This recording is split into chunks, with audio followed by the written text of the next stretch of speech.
General Ling Kaiyuan's birthday for. But who would really care for a middle-aged man anyways? The ladies here are more captivated by the next man to come off of that SUV. Specifically, Ling Lang, who's the only adult male in the Ling household who hasn't married yet. They're showing love star eyes at the handsome flirt who immediately captivated the female guest's eye. Unfortunately for them, though, their hopes aren't going to come to fruition tonight.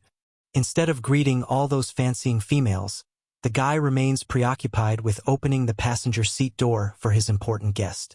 For a moment, all the men attending the birthday banquet was gobsmacked by how beautiful and stunning this new lady was. To be fair, there are no shortages of beautiful women on Earth due to cosmetic surgery. But this sort of beauty didn't fall into that sort of a bracket. It's too natural, too pristine and unique. Who is this woman? Why is she with Ling Lang? I bet she's Ling Lang's new girlfriend. He changes it so often. I bet this is another one. Trust me, this woman won't last more than a few days. The Ling household is so prestigious. Only a proper lady would be able to step through its door. There are only so many females of high society in this capital city of the country. The very fact that they don't recognize Bai Yan leads them to believe she's not part of their circle. And what happens to those who don't mingle well in their circle? Obviously, they would be shoved away and frowned upon. Especially in this case by the females attending the banquet. You could literally see the jealous flames burning in their eyes. Bai Yan naturally overheard their gossiping discussions due to her sharp ears. Even so, she could care less and instead turned around to help a certain little steam bun off the vehicle. Mother! Bai Shachen's been trying hard to push his side of the door open when he got dragged out from his mother's side. The boy actually almost fell over due to this. It couldn't be helped that the rascal would appear so pitiful and teary. This would be the first time he rode on a car and it nearly scared him to death. Then the tin can wouldn't open its door, which only made him more frantic because he didn't like the fact that he's trapped somehow. Sir Ling Lang is playing with some woman that has a child this time around? In that case, I bet she won't even last a day if she's that old. The old general would be furious if he finds out. Che, and what's up with the way he calls his own mom? Who calls mother nowadays? Does that kid think he's in some kind of old martial arts drama or something? The voices of these people were very sour to the ear regardless of their gender, apparently upset by the fact that Bai Yan and her son got to ride with the flirt. Then again, this outcome was to be expected. Whether it be men or female here tonight, they had one or more reason to get close to Ling Lang, like setting up a marriage arrangement or trying to form a business relationship. There's just so many benefits to getting close to the Ling household. You've been looking like you're in a daze for a while already. Can you come back to your senses now? Bai Yan asks her foster sister, who stood there in a blank state. Bai didn't really come back to reality though, stiffly turning her head like a robot. The young lass still showed the same disbelieving dull look in those eyes. Sister Bai Yan, I still need a minute to digest this. Bai Yan dragged her out tonight and took her to see Bai Shachen. Originally, the poor girl thought the nephew would only be a little baby. Yet it turns out he's already so old, so how could she not be surprised beyond compare? General Ling Kaiyuan's birthday, 5. If you don't come along, then I'll leave you in this place. Bai Yan knew she had to tease this foster sister of hers. Otherwise, they would be standing here till the next morning. Bai immediately sped forward like a good Girl Scout. She didn't even want to give that idea even a sliver of hope. Bai Ling Lang also saw the dazed face of the lass and decides to join in on the fun. However, his voice suddenly stopped and got uncertain after noticing something. Are you able to practice again? Ling Lang could not feel these before. But ever since he consumed the green pill from Bai Shachen, then he's been able to discern certain aspects of everyone around himself. For example, his own mother Bai Ran was a martial artist, and the way she moved was certainly different from all the rest. It's very precise, like it's always ready to move for combat. Ha! Startled in her initial response, Bai quickly realizes what he's asking and got all flushed in the face. Aha! Ling Lang silently felt relieved at the good news. That's wonderful to hear. You are my aunt's apprentice, so it's good to know you have recovered. When my mother offered to help you and you refused, we've always been worried. That comment only made the lass hang her head even lower. It's true she refused the aid of the Ling household. mainly because she didn't want others to gossip around, saying she's only out to steal other people's wealth. That would be a smear on Bai Yu, who brought her up from the streets.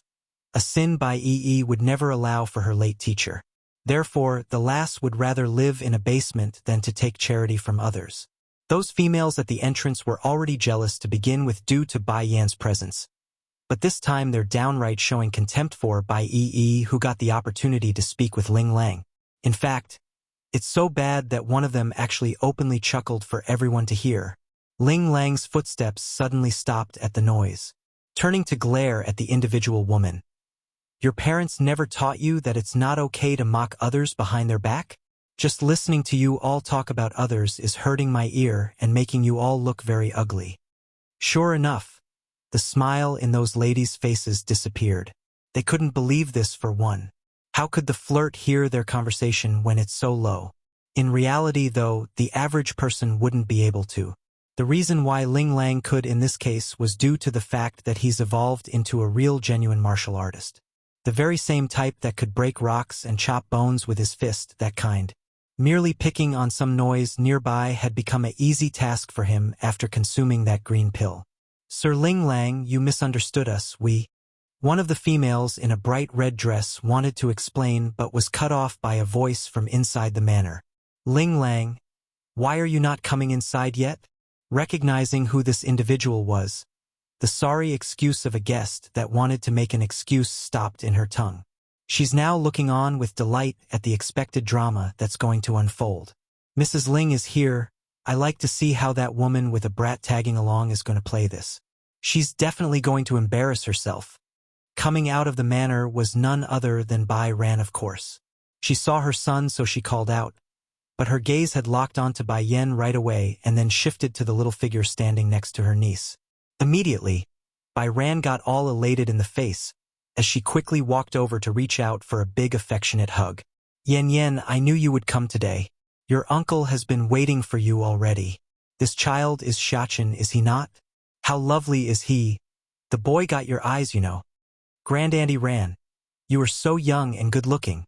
Other people could easily mistake you as my mother's sister if you stand next to her. General Ling Kaiyuan's birthday, 6. Bai Xiaqin has never been shy since he was born, and would honey up to anyone he meets. Therefore, he had no issue buttering up this newfound relative of his. Though Bai Ran herself knows the little guy only said those words in order to please herself, nevertheless, it's working like flower pollen to a bee. She's very happy, and that's making her mood very delightful. This kid, he's such a sweet talker and so lovable. Yan, all of you should be tired by now after a long ride. Let's go inside first, it's windy out here. Just like that, the anticipated drama for these sour guests were promptly swept away after this brief greeting. Their faces were frozen on the spot and unsure of what to say. In particular was the bit about Bai Ran saying Bai Yan's uncle was waiting inside. Anyone with a brain would realize this young lady and her kid was some sort of relative to the Ling household. Can't be she's Sir Ling Lang's cousin? Mom. Just now these people were talking about cousin behind her back. Ling Lang suddenly speaks up and points to the bunch nosy bitches near the entrance. They not only said Bai Yan is my girlfriend, but they also tried to insult her. Bai Ran's smile disappeared like a magic show in that moment. She's glaring at the bunch. Auntie, you misunderstood. We did not mean any of that. We didn't know she's Sir Ling Lang's cousin. The lady wearing the bright red dress who openly chuckled spoke again, her demeanor awkward and losing color by the second. Faintly nodding, I see, you don't need to explain. From what I can see, all of you don't want to attend anyways since you've been standing around for so long on the outside. In that case, my father-in-law's birthday doesn't need anyone that doesn't wish to stay. I will oblige your wish. All of you don't need to attend now. Son, go ahead and send these guests away. After giving this dismissing order, the lady of the house promptly reached over to grab Bai Yan and the steambun's hand to lead them inside. She's back to her old joyous self like the unhappy moment didn't occur. Come, let's go inside. Quit standing there and come inside too. I'm sure you are getting cold too. Bai heard that, of course, despite how surreal this all seems to her. However, the lass didn't follow like most would assume, and instead she turned to Ling Lang, who stood beside herself. Making a shy face, Ling Lang, do you want me to help you show them out? In cases like these, a flirt like the guy should have picked up on the lass's behavior since he's known to be a playboy. Yet he didn't. In fact, he's downright oblivious in this situation. It's not like Ling Lang was a dunce though. Rather, the females who pursue him are all very open and mature in these sorts of relationships. That's great, you can help me then. Just don't let these people bother my cousin. Soft as a mosquito, her voice was so quiet that it would be difficult to catch there. Fortunately, Ling Lang's ear had improved greatly since his rebirth and heard it. Towards the two's lovey-dovey interaction, Bai Yan had caught it when she swung her head around before entering the old manor. It's not difficult for the lady to see the pink sparks flying in the air, and for that she's starting to get some ideas in mind. Mother! Bai Xiaqin's call suddenly brings the woman back to reality. What's the matter? She asks by looking down. Does mother like Auntie E a lot? Bai Xiaqin scratches the back of his head due to the oddity of him saying that. He's just not comfortable with that name since the other world had Chu Yi who liked to play with him and cause trouble together. Bai Yan shows a faint smile like someone reminiscing the past. She could be counted as one of the most caring people I know on earth. When your grandmother passed away, it was Yi who took care of me. She's clearly younger than me, but she did everything nonetheless for me. I was foolish, not knowing when to cherish what I had until now. General Ling Kaiyuan's birthday, 7? Can you take her with us? I don't want to see you sad, mother. Bai Xiaqin grasped onto his mother's hand, showing how concerned he was of her well-being by saying that. I'm afraid that's not possible, Bai Yan says, her face showing disappointment over her own words. But before I leave, I will make sure to arrange everything. She will be worry-free for rest of her life. That's all she could do for her foster sister if they aren't able to take Bai Yi along. Breaking through the world barrier was no easy task, and it's like Bai Yan knows a surefire way to do just that either. Dear! It's then Bai Ran calls out after locating her husband's presence. Thus bring the pair's whispering conversation to an end. Ling Yun wasted no time in walking over at the beckoning. His eyes were all smiles after seeing who has arrived. This girl should be Bai Yan, right? You don't look like your mother very much, so I didn't recognize you for a second. Guffawing a laugh, the man attempts to break the ice by trying to be funny. Giving her husband a jab in the side, Bai Ran shoots a look as any wife would do in these embarrassing cases. How could anyone be exactly the same even if they're parent and daughter? Yan Yan is not like my sister, but it's fine as long as she's not like that one Shan. Clearly, Bai Ran's opinion of that coward has fallen to the level where she wants to vomit even at the mention. I'm only just kidding, don't mind me. Ling Yun laughs again like a silly elder. I remember the last time we met you were only up to my waist. To think you've already got a son of your own in a blink of an eye. Smiling in return to as thanks for the warm reception. Uncle, everyone will eventually grow up. At that, the host of this party only smiled and said no more. This girl sure changed a lot. As a kid, she was so clever and smart, a total troublemaker, and now, she's very calm and mature. That event likely changed her personality. Hello, granduncle. Bai Xiaqin finally chimes in with his happy-go-lucky self. I am so envious of granduncle. You were able to see mother's younger self. Ling Yun actually didn't know why the boy would say that, and asked for a follow-up. Why is that? Because back then mother still hasn't experienced that tragedy yet. I never seen mother like that. In my view, mother has always been courageous and strong, never needing anyone to help. I sometimes wish me and father can be that reliable, that way mother will rely on us sometimes. Bai Yan's heart inwardly trembled in regards to that comment.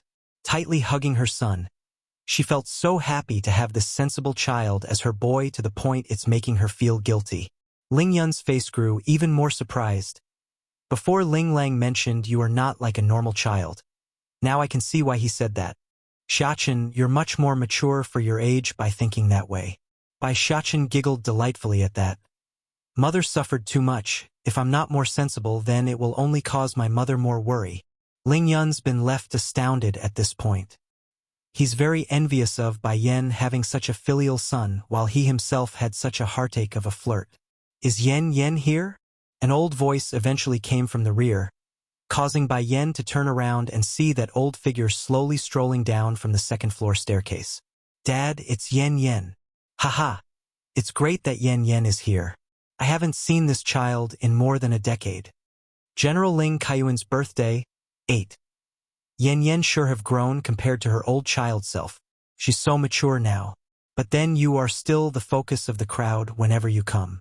I remember when I first got a glimpse of you, I was wowed by your cute and adorableness. If only you weren't my daughter's niece, then you would be able to become my granddaughter. Ling Kaiyuan's boisterous laugh was refreshing and lively in this moment. "Dad!" Ling Yun got all sweaty in the face like an embarrassed son. He doesn't want his old man's words to scare away the lady who only just arrived. Am I wrong? Back then this lass was a real eye-catcher. When little Ling Lang saw her, the first thing he did was cry to everyone saying he will marry her and make Yen Yen his wife. But this isn't old society anymore, so marrying members of their own family isn't allowed anymore. Otherwise the babies will be born mentally handicapped. The old general didn't let up though after spouting all that and huffed a few more grunts. "Oh, why does it have to be this way? If only Yen Yen isn't Ran Rant's niece, then I would be able to take her as my granddaughter-in-law. What a pity! What a pity!" This time it's no longer just Ling Yun who got all black and awkward anymore. Bai Yen as well was making a what-the-hell face. "Dad, I'm rather glad Yen Yen is my niece. It's not like you don't know my son's personality. If we put Yen Yen with him, then wouldn't be the same as ruining her? Yen Yen just came, so don't scare her. What if she makes a run for it because of what you say?" Bai Ran really does worry about this because her hand had already grasped onto Bai Yan's sleeve in case the girl makes a run for it. Ling Kaiyuan just scoffs another laugh like it's not a problem. "I'm only joking. Just a joke. Oh right, I still need to introduce her to everyone. Attention please, attention please. This is my daughter-in-law's niece, and next to her is her son. Don't get any idea about them, all right? Otherwise I will be the first to disagree." Originally some of those nearby were already getting funny ideas, but after the old general's introduction and the warning underneath, they immediately lost the idea. For them who are after wealth and power, taking in a mother and her child was nothing especially hard in their view. Just another mouth to feed. Come, come, come. Ling Kaiyuan smiles and waves for Bai Yen and the steam bun over. Though a little taken aback by the behavior, Bai Yen nevertheless went ahead to move forward. She didn't have the heart to refuse such a loving and silly old man. "Yen Yen, please go ahead and call me Grandpa from now on, like Ling Lang that rascal does. Grandpa here doesn't have anything special for our first meeting, so I can only give you this. So Jade, I do hope you like it." In an instant, Bai Yen suddenly found the world to be extremely small after seeing the jade in question. Unlike the others who showed envious looks when staring at the precious object, she on the other hand recognizes it. A few days ago, she had only just arrived back on Earth and needed money. In order to remedy the issue, she specifically sold a jade in her possession to Ling Lang to use as a present for the old grandpa. As a result of that, the old general would on multiple occasions flaunt the precious trinket to his peers and made all his friends envious. "Oh Yen Yen. Some time ago Smile almost got hurt." The old general then points to his son and daughter. "These two wanted to hide that incident from me, thinking I would get too worried. They really think I wouldn't find out? I may be old, but not useless. I know you're the one who saved Smile. I have nothing but thanks to you. This jade, I cherish it greatly, but compared to my grandchild's life, I can't think of anything more valuable to give." The One Clan's intrusion, 1. Ling Kaiyuan had already gotten someone to value this jade prior to the banquet tonight. Its value was immeasurable according to the inspector. "Grandpa." The flirt had just come through the entrance when he saw his old grandfather pulling out the item. Immediately, he couldn't help but chuckle at this scene. "I don't think I've said it before, but this jade was given to me by cousin here. You're technically returning it to its original owner, their grandpa." Sure enough, the old general's face froze into an iceberg level of awkwardness. He's embarrassed at his own mistake. "This?" Retracting that old hand. "I'm sorry Yen Yen. I didn't know it was from you originally. I'll look for something else." "There's no need." Bai Yen shakes her head. It's good enough that I know you have the heart, Grandpa Kaiyuan. I'm not short on anything. Ling Lang was the first to complain about that comment. Well, that's obvious. Cousin, you have so much stuff that it's making me feel poor, you know? The fact that you can give Shachendan pills as snack is enough to make many go crazy. But if you do want to give me something then. Bai Yen pauses to organize her own words. When I eventually leave this place, do look after Yi for me. I hope Ling Lang cousin here could do that. This way my sister won't feel so lonely without me by her side. Bai Yi had also come in at this point when this conversation started. Immediately, the lass's eyes got all teary red because she knew what it meant. Truly, the poor girl didn't want to think about the future and has been avoiding subject. After all, Yi only had Bai Yen left as a family. She has no one else. Don't worry, Bai Yen. As your cousin, I naturally have the duty to look after your foster sister. I will take good care of her. Ling Lang pats his own chest to convey confidence. Bai Yen didn't respond right away. Instead, she gets all meaningful in her smile while facing the flirt. Then how come she still suffered those grievances while I was away during this period? Ling Lang's voice stalled over that remark, his handsome face showing embarrassment and shame. Over the past 10 years, their Ling household had on several occasions offered to help Bai Yi. However, the lass would always reject the kind offer. One, for being not wanting to drag the Ling family down with herself for fear of those enemies returning. Secondly, she also wanted to keep her self-esteem and be able to stand on equal footing with Ling Lang. Anyone with a sharp eye could tell Bai Yi had the hots for the flirt. Sister Bai Yen, you've misunderstood them. Hurrying over with a panic face, Bai Yi quickly steps in to defend her crush. They've helped me already. I didn't want to accept it, but I know for a fact that they've secretly did a lot for me in the background. That's all Bai Yen needed to hear. She couldn't stay on Earth, but she does want someone to help support her foster sister from a mental and spiritual level. After all, one's mental health was just as important as their physical one. The former she herself couldn't give, so it could only be relied on someone else. In this case, it would be Bai Yan's cousin. While this family was having their own little fun conversation in the banquet hall, the rest of the attendees weren't acting so calm anymore. The gaze coming off of these guests were burning with desire and were locked onto Bai Yen like hawks meeting a treasure box. Miss Bai Yen, do you have more jade of such excellent quality? I'm willing to pay your asking price if you do. The One Clan's intrusion, too. Bai Yen contemplated the idea before nodding slightly to the one who asked, I do. In a few days come see Ling Lang. I will have him hold on to what I have for sale. She didn't want to openly sell her jades on Ling Kaiyuan's birthday. That would be rude and unfit for tonight's celebration. Of course, my jade won't be cheap either. They're no ordinary gemstone like you find elsewhere. They're known as spirit jades. Spirit jade? Isn't the one here an imperial jade? Imperial jade, a highly coveted type of jade that's able to fetch astronomical prices due to its rarity in modern-day times. It's also one of the reasons why Ling Kaiyuan would flaunt his newfound treasure to his friends. Such gemstones aren't something money could easily buy. There's a limited number of supplies on the market, and even then, the price would be beyond belief. Grandpa Ling, you can tell by now, can't you? Bai Yen didn't answer the person's question and instead turned to the old general for an explanation, slowly nodding his old head. It's as she says, the jade is not some imperial jade. As you all know, my body's been feeling unwell in recent days. That's why I didn't want to meet anyone and was about to cancel this banquet tonight. But do I look sick to any of you now? It's because of this jade in my hand. I'm feeling refreshed and rejuvenated after getting my hands on it. When one grows old, they are bound to be stricken with aches and pains. Often this would be untreatable, that's just how the human body works. But this spirit jade from Bai Yen could rectify that flaw by moistening his cells with spiritual particles. Everything in this world has a soul. The same is true for this jade.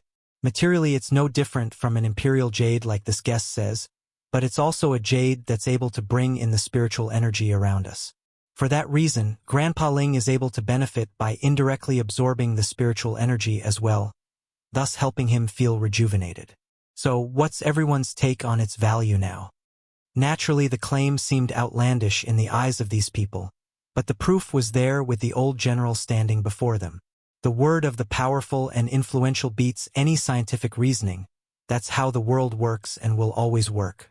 Ling Lang, I'll get a few more of these jades ready. You can sell it to them as you please. Afterwards, give the money to Yi. Stunned by this, Bai Yi tears up immediately. Sister Bai Yen, you don't need to say more. I can't stay in this place, so making sure you have enough to care for yourself is the least I can do. It's not like I can use the money anyways. But you still have Xiachen, you can give it to him. Xiachen will be leaving with me too. The place we're heading to can't use such money. Are you expecting me to hand the money over to the one clan instead? Bai Yen smirks sarcastically at the mention of that family. I would rather burn it than to give them a penny.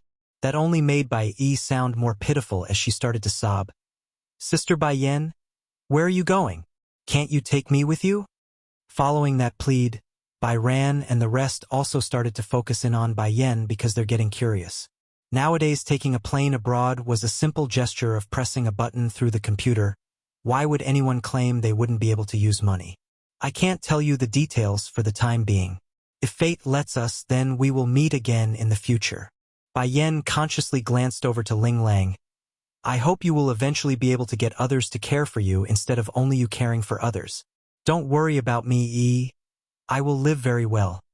The One Clan's intrusion. 3. Gripping the bottom of her skirt, Bai Yi felt tied inside her heart over this reality. She's unable to let go. It wasn't easy for the poor lass to reunite with her older sister again. Yet she's leaving again so soon? How could she give that up with a snap? Sir. It's then a servant came up to Ling Yun's side and whispered a few words into the host's ear. Immediately, the middle-aged man got all gloomy in the face. What's the matter? Did something happen? The old general saw the change in expression and quickly asked his son with a deep frown. First turning to look at Bai Yen, then back to his old man who's still looking at himself. Ling Yun started to explain with a troubled face. The One Clan, Tian Clan, and Fu Clan, they're all here. Dad, do you want me to drive them away? No. Bai Xiachen suddenly cuts in using his childish voice. Don't drive them away. Let them inside. I want to see how these shameless people would try to hurt my mother. This? Bai Ran the aunt got all worried instead of complying. Yen, why don't we have them leave instead? It's all right, let them in. Cocking a brow, Bai Yen looks down at her boy with a sly face since she could already imagine the outcome. The three families coming together could only mean one thing. They're here to make trouble. Why should they hide from it if that's the case? It would just be a matter of time before they butt heads anyways. In no time at all, the group of ill-minded people have walked into everyone's view. The one leading would be Tian Wind and his daughter Tian Foren, since they're the de facto leader of the 4 small clans. Immediately, the pair had noticed the steam bun who's been eyeing them, which made Tian Foren the spoiled brat fall to the ground. Dad, why is he here? The bitch exclaims in panic. They came today to shut down Bai Yu's supposed daughter who returned after 10 years of being missing.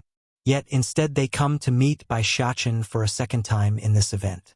Making a frown, when Shan promptly shuts down his daughter down, since it's embarrassing for others to see this. Quiet! Couldn't be helped in when Fei Fei's case. She's not someone who doesn't know manners. She does and knows she messed up by crying out like that in public. The issue, though, was her mental state.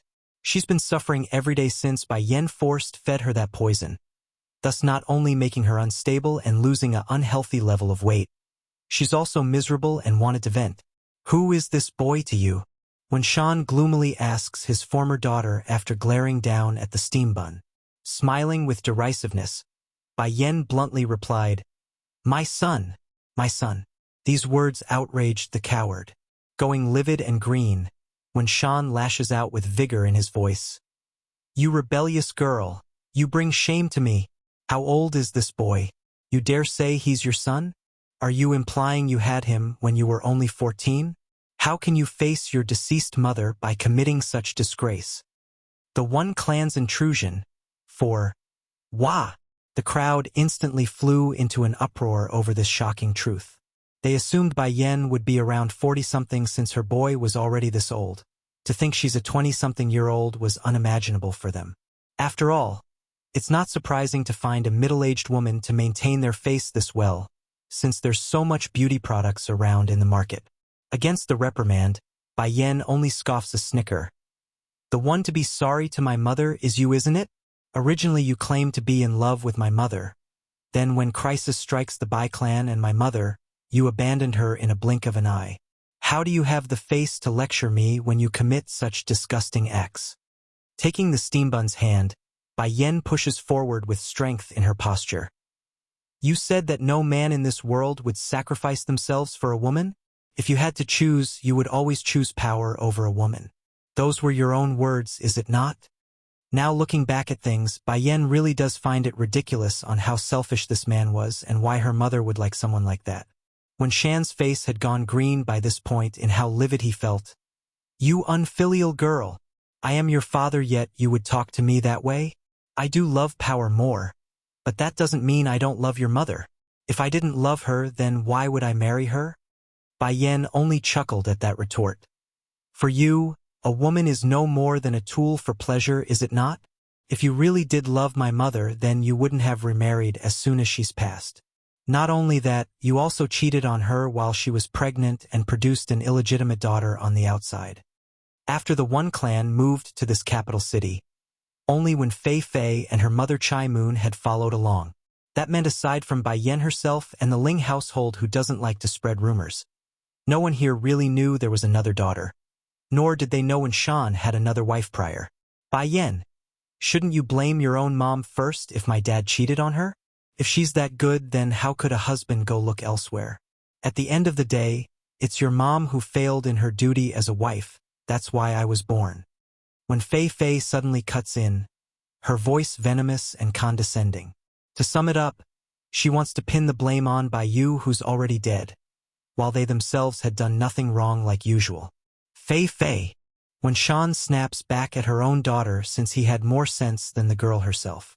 He could explode from humiliation at this point.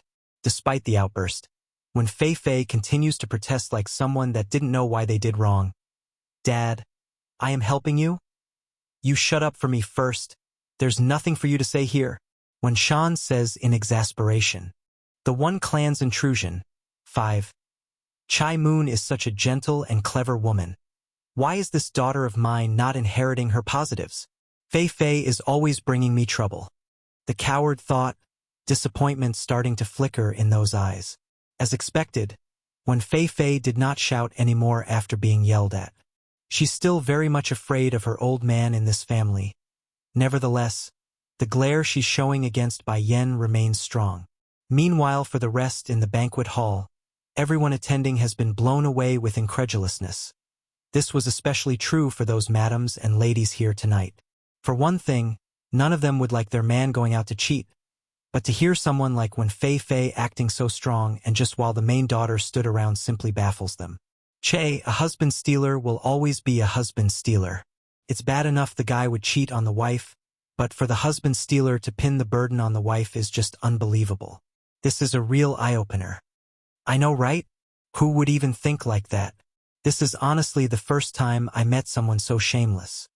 When Fei Fei's expression had gone green after hearing those whispering voices, immediately, she shoots a warning glare towards those madams in question. How dare they talk about us like this? These are all that Bai Yu's fault. Why should we bear it when my mother suffered so much? Mother! Bai Shachen pulls at Bai Yan's sleeve, his eyes smiling. I've learned a lot today. Originally I thought she was only a mad dog. But to be able to turn black into white is truly a skill. Such a person. How are they even able to live this long? Reaching down to ruffle her son's hair. Because this is a peaceful society. 10 years ago, the two other clans was only able to destroy the Bai clan because they haven't integrated with modern society yet. But 10 years later, they're now part of the system. So what does that mean? It means they could no longer openly fight within the boundaries of the city. Otherwise, it would bring in the unwanted attention of the authorities. Nevertheless, it doesn't mean they couldn't resort to assassination. Anything goes as long as it's not on the surface and in the shadows. When Shan, Tian Wind, who also came tonight, smirks as he speaks. You don't have to be this angry. I believe your daughter isn't the type to pull an underage birth. You don't know it yet, but this child is a member of the Water Clan. That brought the coward into a standstill. He of course knows the great name of the Water Clan, but for this kid to be a member of that great family, how was he supposed to take this news? Furthermore, when Fei Fei just offended the boy, no matter what happens, it won't be good. The Water Clan? Water Clan? When Fei Fei stutters this out, her face wild with horror. It must be a different Water Clan. It can't be that one, right? Tian Wind very much relished in the way these two are reacting. It helps his sullied soul after experiencing that incident in the hotel. Smiling in the face. As if there would be another Water Clan. However, I can conclude this girl isn't the boy's biological mother though. I bet she's only using him to get close to the young lord since the boy's his son. If Bai Yan really did give birth to the future heir of the Water Clan, then why would their Tian clan be alive still? They would have been destroyed by now.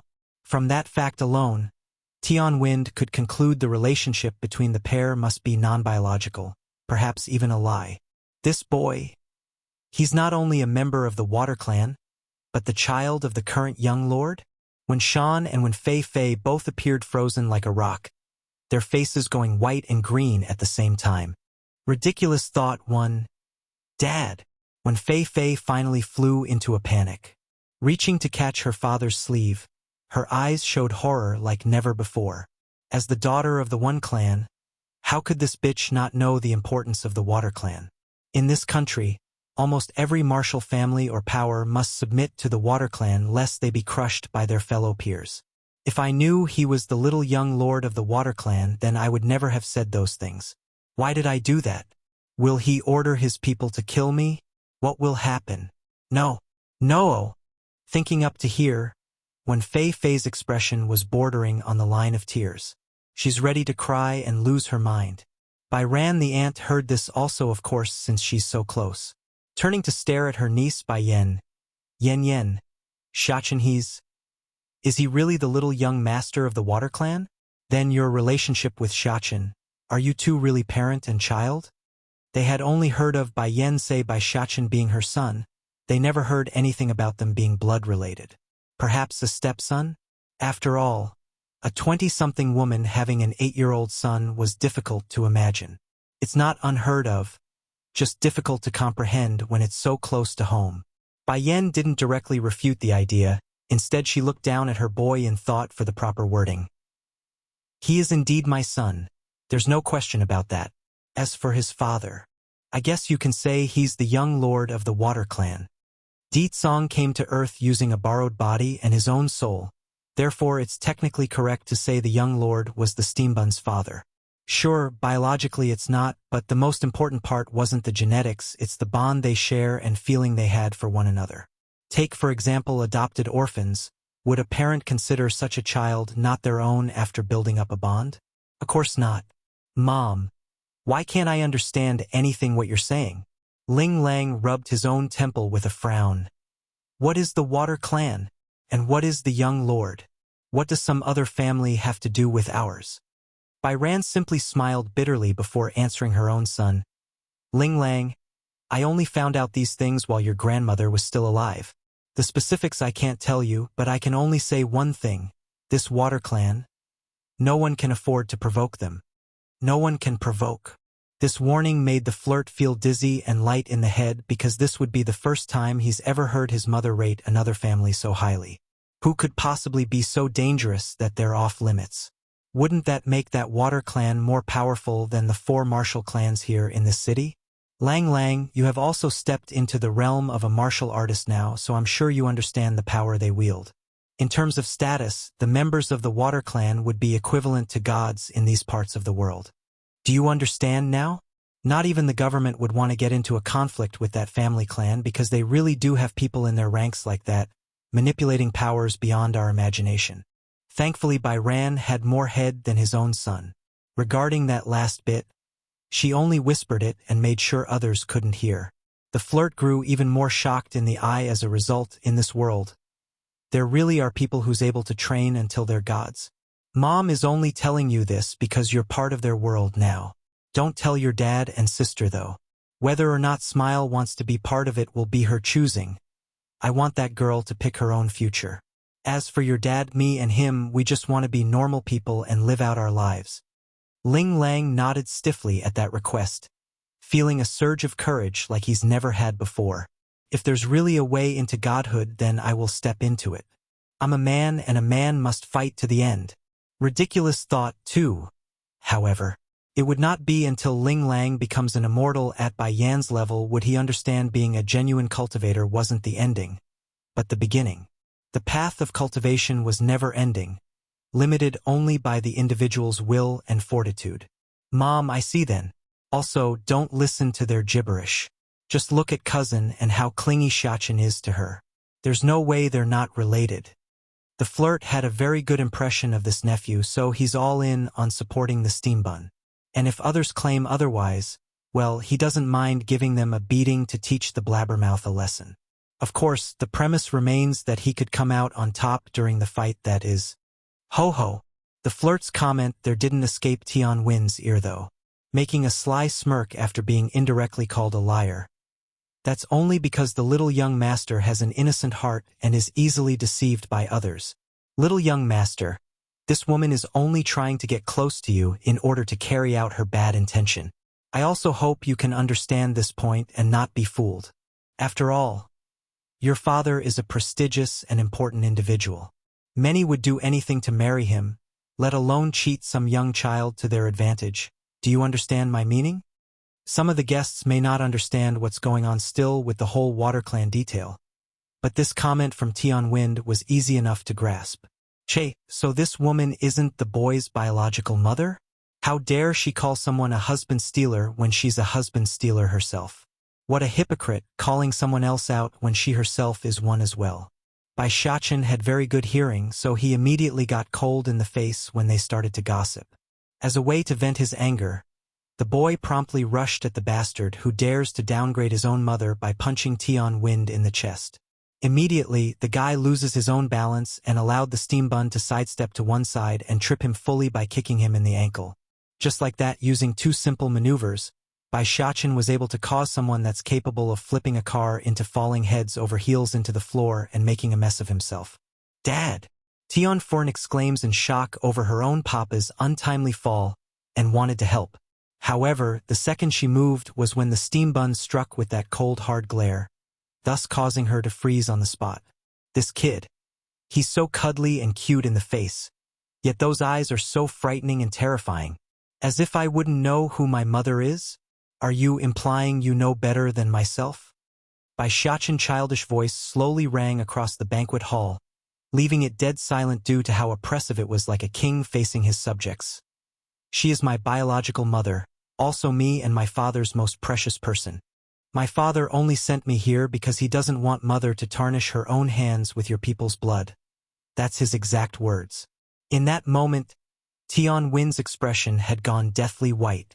It made perfect sense to him when he suspected the steam bun to have a different mother. After all, the young lord of the Water Clan was known to be a sickly fella that rarely went out of the estate. How could a teen like Bai Yan back then, who had no backing or family left, meet someone so prestigious? On top of that, how come the Water Clan didn't discard his brother-in-law, who was the housekeeper of the Water Clan then? Who would keep their wife's enemy by their side? Nothing adds up. Nothing. I know it must be this woman's doing. She must have fed the kid some sort of drug to bend his mind to her will. That must be it. This sly wench. I will make her understand what it means to cross me. Slowly pulling himself together as he crawled up from the ground, Tian Wind didn't have the attention to contemplate why the boy would be able to hurt himself and instead shot his daughter a signaling look. Understanding what her own dad wanted, Tian Forn promptly stepped forward with a charming smile. Little young master, my dad is only looking out for your own good. He knows you like this woman, that's why you are defending her in public. We can tell you understand she's not your biological mother. Ridiculous thought. 3. Yen Yen. Ling Lang sounded a little anxious after that remark from the bitch. How come you're not speaking up? Xiachen is still a child after all. How can he be as slick as that Tian Foreign? But when he saw how relaxed and calm Bai Yen was by taking up a chair to sit for the show, Ling Lang didn't know what else to do. Come on and sit. What are you all standing around for? Bai Yen chuckles as she met the strange gazes coming her way, We can relax and watch them play this out. Ling Lang was absolutely speechless. You're that confident Xiaqin will be able to handle this evil girl? Why wouldn't I be confident? My son and husband said I can rely on them. Why shouldn't I in that case? The flirt didn't miss the pride in his cousin's voice and got a bit sour inside because he also got this strange feeling of wanting a son as well. Getting their own children to stand up for themselves was something any parent would like. Oh, what to do? I also want to get married and have some kids all of a sudden. Didn't you get divorced before? Ling Lang suddenly thought of something and blurted this out. He's puzzled on why Bai Yan would have him look for Xiaqin when she had a husband to help. Cocking her head to one side like she's watching a dunce. And why would you think that? Well, one wouldn't usually ask others to help look for their own child when their partner's already with their kid. Wouldn't you agree? I thought you and your husband were divorced, that's why you needed my help. Besides, you never mentioned anything about finding your husband either. That's only because I didn't know my husband was coming. However, even if I did ask you to look for Deetsong, you likely won't be able to find him anyways. Upon being reminded of that seductive and handsome face, Bai Yan's lips would inexplicably curl into a warm smile. She's just that happy whenever things revolved around her own husband. Bai Xiaqin didn't miss this change in his own mother's face, of course. He may be busy dealing with these shameless bastards, but he would never neglect Bai Yan's existence. Immediately, the boy's face got all sad and aggrieved at being neglected himself. Mother must be thinking of batty father again. In contrast, Bai Xiaqin only found Tianforen's supposed charming smile to be disgusting and ugly once he turned around. I remember you. Bai Xiaqin cocks his little head to one side. You're the evil woman who came with your father before. Didn't you learn not to appear before me? Or are you so brave that you're now trying to displace my bond with my real mother? Tianforen's smile froze. Little young master, you misunderstood. I did not. What's not to misunderstand? Don't think I can't see it. You're going after my batty father in order to seduce him. But look at yourself. You got neither ass nor chest. As if my batty father would even glimpse at you. Tianforen seems to have been extremely humiliated based on the way she's staring at the steam bun. Sadly for her though, before she could even speak up in objection, the boy's threatening glare promptly shuts her down. Xiaqin! Bai Yan snaps out with a displeased expression. Who taught you those words? Without surprise, Bai Xiaqin's face suddenly got all white from fright. He didn't mean to say those foul words in front of his mother. It's a slip of his tongue. It's father's dog who taught me. Blinking his eyes innocently, the rascal throws all the blame onto the poor golden retriever back over on Deetsong's side. As if he would dare say he learned it all from the books, that would be disastrous. Ridiculous thought. For Deetsong's dog? Next time I see him, I'll have to teach that pup a lesson about teaching you that language. Such vulgar words. I will let you off the hook this time since you're using it to describe Tianforen, but you are not allowed to continue learning those words, understand? Hearing Bai Yan's going to let himself off the hook, Bai Xiaqin promptly flew into an elated grin. I know my fault, mother. I will be a good baby boy and listen to you. Big Bear, who's been hiding in the shadows to act as the boy's shadow, almost lost his own balance then. He's seen firsthand how bratty and troublesome this little young master was at the Water Clan's estate. So in front of the young lord he's a troublemaker, but in front of the young madam he's a good baby boy? Isn't his ability to change too quickly? Mother, do you still remember those who hurt the Bai clan all those years ago? The steam bun asks, wanting to help avenge Bai Yan's family on Earth. Of course, the boy's not really going to kill them here tonight. Rather, he's going to dish out some proper punishment acceptable in this peaceful society, like how Deetsong explained before. I remember those people, every face, every smirk. Bai Yan remembers it clearly like it's from yesterday. That's awesome then. Bai Xiaqin claps his hand once. Big Bear, you go summon the members from the Tian clan and Fu clan for my mother to distinguish. Also, doesn't that one clan have that Chai Moon? Grab her here too. Tonight, he's going to let his mother experience the pleasure of exacting payback on these people reaped what they sow. Little young master, Tian Wind finally panicked. You can't do this. My brother-in-law is also part of your water clan. How can you do this to us? And she's not even your real mother. Why do you go out of your way to be exploited by an outsider? The steam bun only shot a cold glare at the idiot in question. Mother, Uncle Ling Lang, how come there are so many self-centered people here? I already said I am born from my mother, yet you continue to claim I am not. What, are you claiming to have seen my mother or something? The man promptly shuts up. It's not like he could openly say he and the Fu clan destroyed the Bai clan and killed its members back then. Sure, stuff like that was normal back in the day for those who didn't participate in modern society, but they're now living in the city. Having their reputation tarnished wouldn't bode well for their family's future. No matter what, I know she's definitely not your real mother. Bai Xiachen simply chuckles at the ignorance of this fool. So my mother is not my mother. Is your daughter supposed to be my mother then? A stupid idea promptly struck Tian Wen's brain. Regarding his own status today, most of it was due to his wife's connection with the Water Clan, therefore his IQ wasn't at the top bracket anyways. Now for this seed to be planted in his brain, the guy would of course grasp onto it like a moth to a flame. Yes, this is feasible. Sure, Foreign will have her reputation damaged somewhat, but who cares? The Water Clan's young lord likely only had a one-night stand with this woman anyways. Otherwise, why else would he only recently recall this child being born from the outside? He probably doesn't even remember this woman with everything considered. Suddenly, an event from 8 years ago hit the man, reaffirming his plan to make his own daughter the future lady of the Water Clan. Didn't the young lord go missing one day and then get incredibly sick afterwards? That's how his personality go through a drastic change, isn't it? That must be it. He must have met this woman during that period and got into a one-night stand. Yes, I can use this to my advantage. If the young lord is that sick, he likely won't even recognize who he slept with. If I say Foreign is the one, then who would know? Though this plan sounded far-fetched and incredibly stupid, there's been far worse things happening in this world. For example, there's been kings who had their children swapped out in ancient times, thus effectively stealing the throne right under their noses. What does it matter if a woman claims to have slept with a king at some point despite not? As for the paternity test, Tian Wen had every confidence to make it work using his own connections. A small sum payment would be more than effective in changing the DNA report. Breathtaking deed song 1.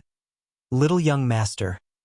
Tian Wen appears tied in his expression, but eventually grew firm in his next words.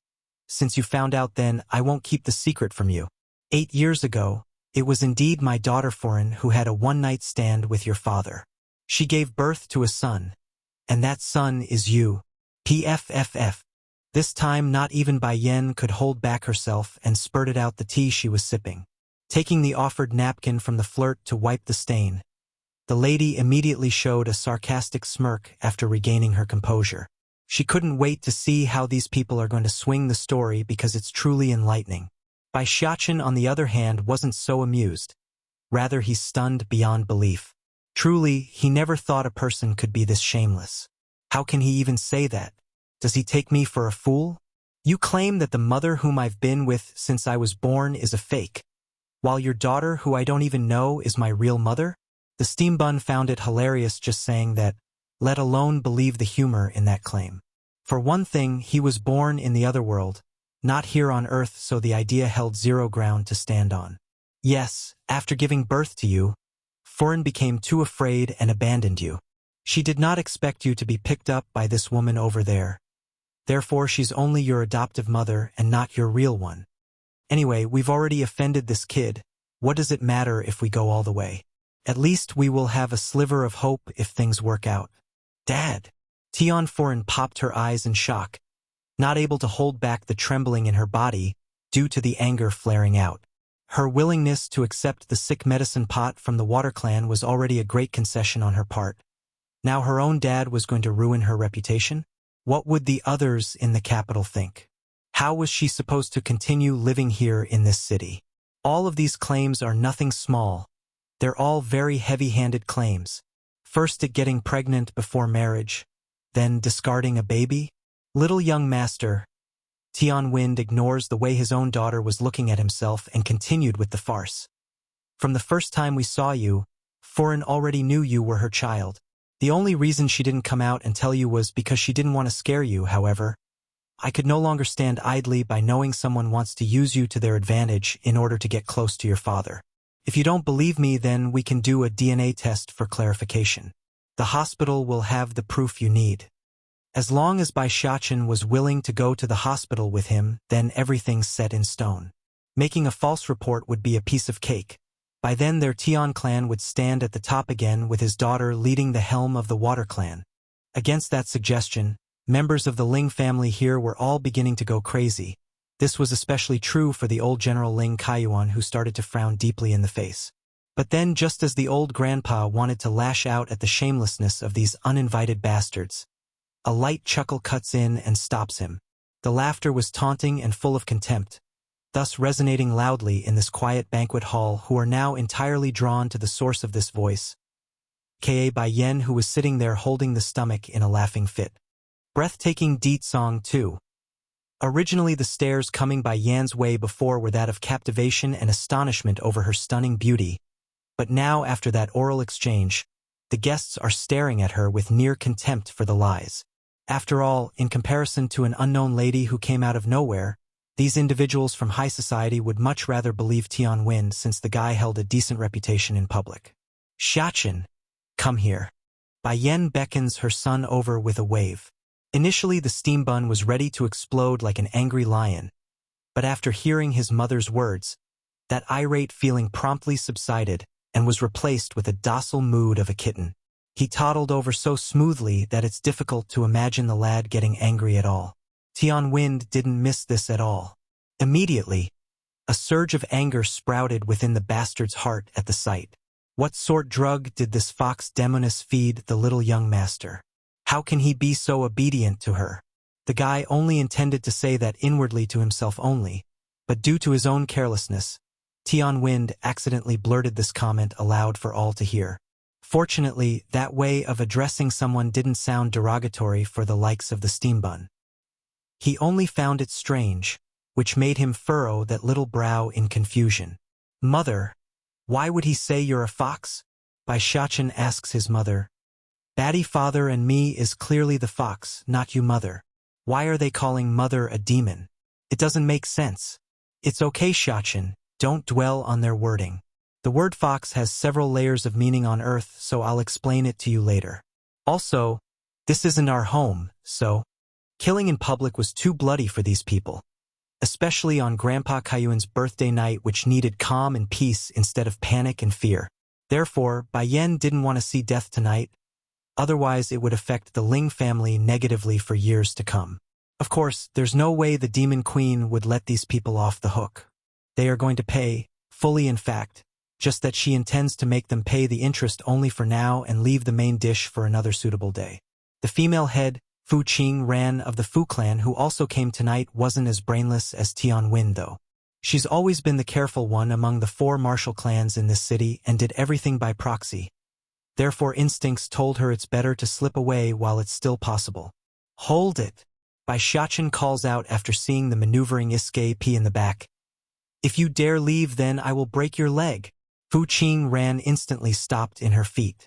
Under the pressure of the steam bun, she felt an uneasy chill running through her spines and knew she's done for this time.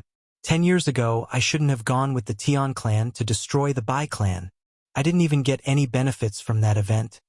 And now I'm going to throw my life away for someone else's business. I've said it.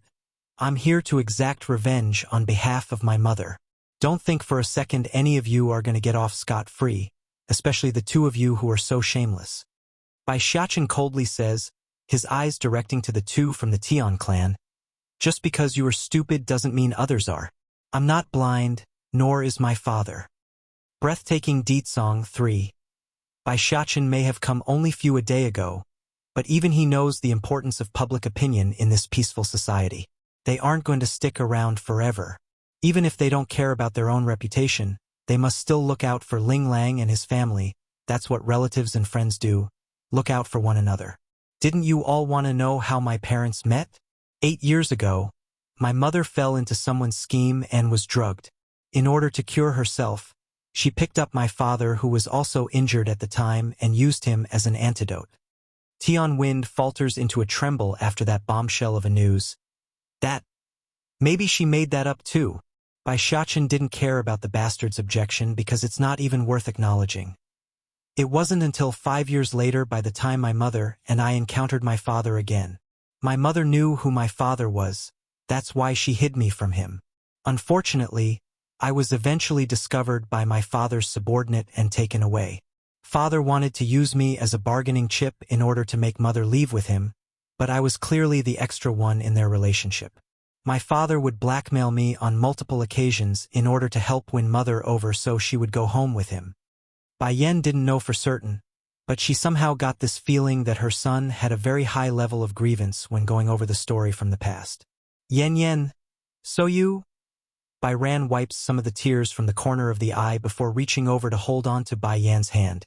She's aching inside for not being there by her niece's side when something so tragic occurred without her knowledge. Bai Xiachen didn't stop though after laying all those details on everyone. Instead, he shifted his gaze towards Wen Shan, who was clearly showing a disgusted look. Some people though aren't so kind. In order to obtain power, they would sacrifice even their most intimate person. But my father is different. For my mother, he would abandon the world. Those last words only made Wen Shan snicker a sneer. As if this coward would believe in a child's claim over his own belief. If he did, then wouldn't that make him a bastard worthy of being thrown into the chopping block? Mother? Bai Xiachen ignores the sound coming from the coward and showed a blooming smile at Bai Yan. Father said I am a boy, and as a boy I must fend off anything bad at the forefront. Mother, I am actually very grateful to be born a boy instead of a girl like my little sister. When Bai Yan heard her boy's last remark, her heart actually trembled somewhat. She didn't know it before, but it's clear her son had a lot of grievances due to her lack of attentiveness. As compensation, she reaches out to caress his little head for comfort. Still smiling in the face, the steam bun continues while being patted. Because only as a boy will father be as strict with me. He can be so tolerant with my little sister. Bai Yan, is he happy or complaining? As a boy, I can assume the responsibility of protecting my mother and little sister. Oh right, this bad person wouldn't try to claim Jin Tian and Ling Yan is also born of someone else, would he? The steam bun asks his mother after making a glance at Tian Wind. Breathtaking deed song. 4. Bai Ran appears taken aback after hearing there's more. Yen, you still have other kids?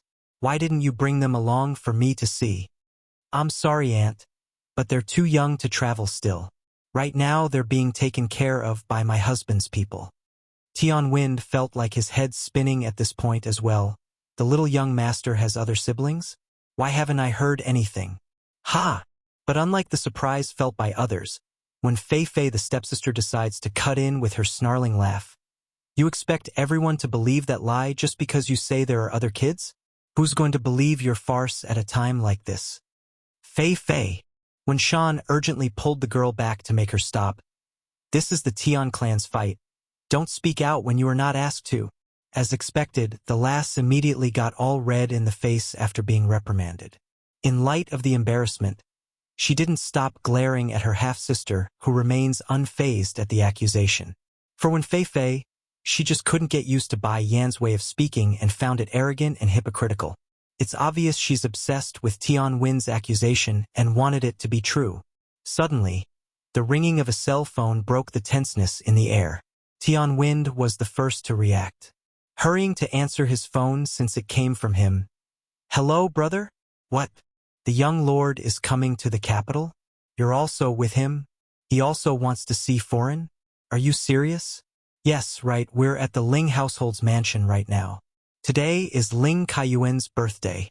The brother mentioned would of course be the man's brother-in-law, who was recently dismissed from the Water Clan.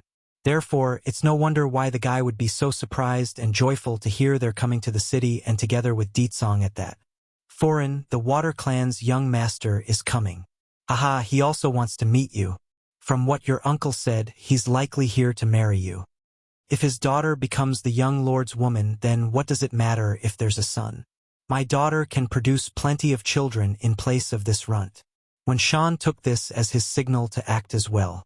Turning to Bai Yen to speak in his harshest voice. Yen, are you still not going to admit your mistake? Don't forget the blood in your vein is that of my Wen clans. Do you want to drag me down with you? Still indifferent in the eyes, Bai Yen turns to the coward in question. So you're implying you're going to abandon me like how you abandoned my mother? When Shan's face promptly changed for the worst, his fist clenching into a ball. Truthfully speaking, even if Bai Yen did repeatedly went against his will, the coward would still give her a chance since she's his own daughter. But that's no longer possible in his opinion. After all, the ones getting involved has upgraded to the Water Clan. Yen, as long as you admit your mistake and personally explain to this child about his biological mother being foreign, then, only then will I forgive you. Mother, is this man stupid? Bai Shachen asks as he moved closer back to his mother's side. He's behaving like when Shan's stupidity would be contagious. Do you want me to teach him a good lesson? Breathtaking deed song. 5. When Shan's instantly flew into a raging shout, I am your grandfather. Grandpa. Bai Shachen rolls his little eye. My grandfather is Yun Feng. Don't go making connections on your own. I'm not as stupid as you. It's only the Tian clan who's spouting all these stuffs. As if he would believe his batty father would like that Tian foreign.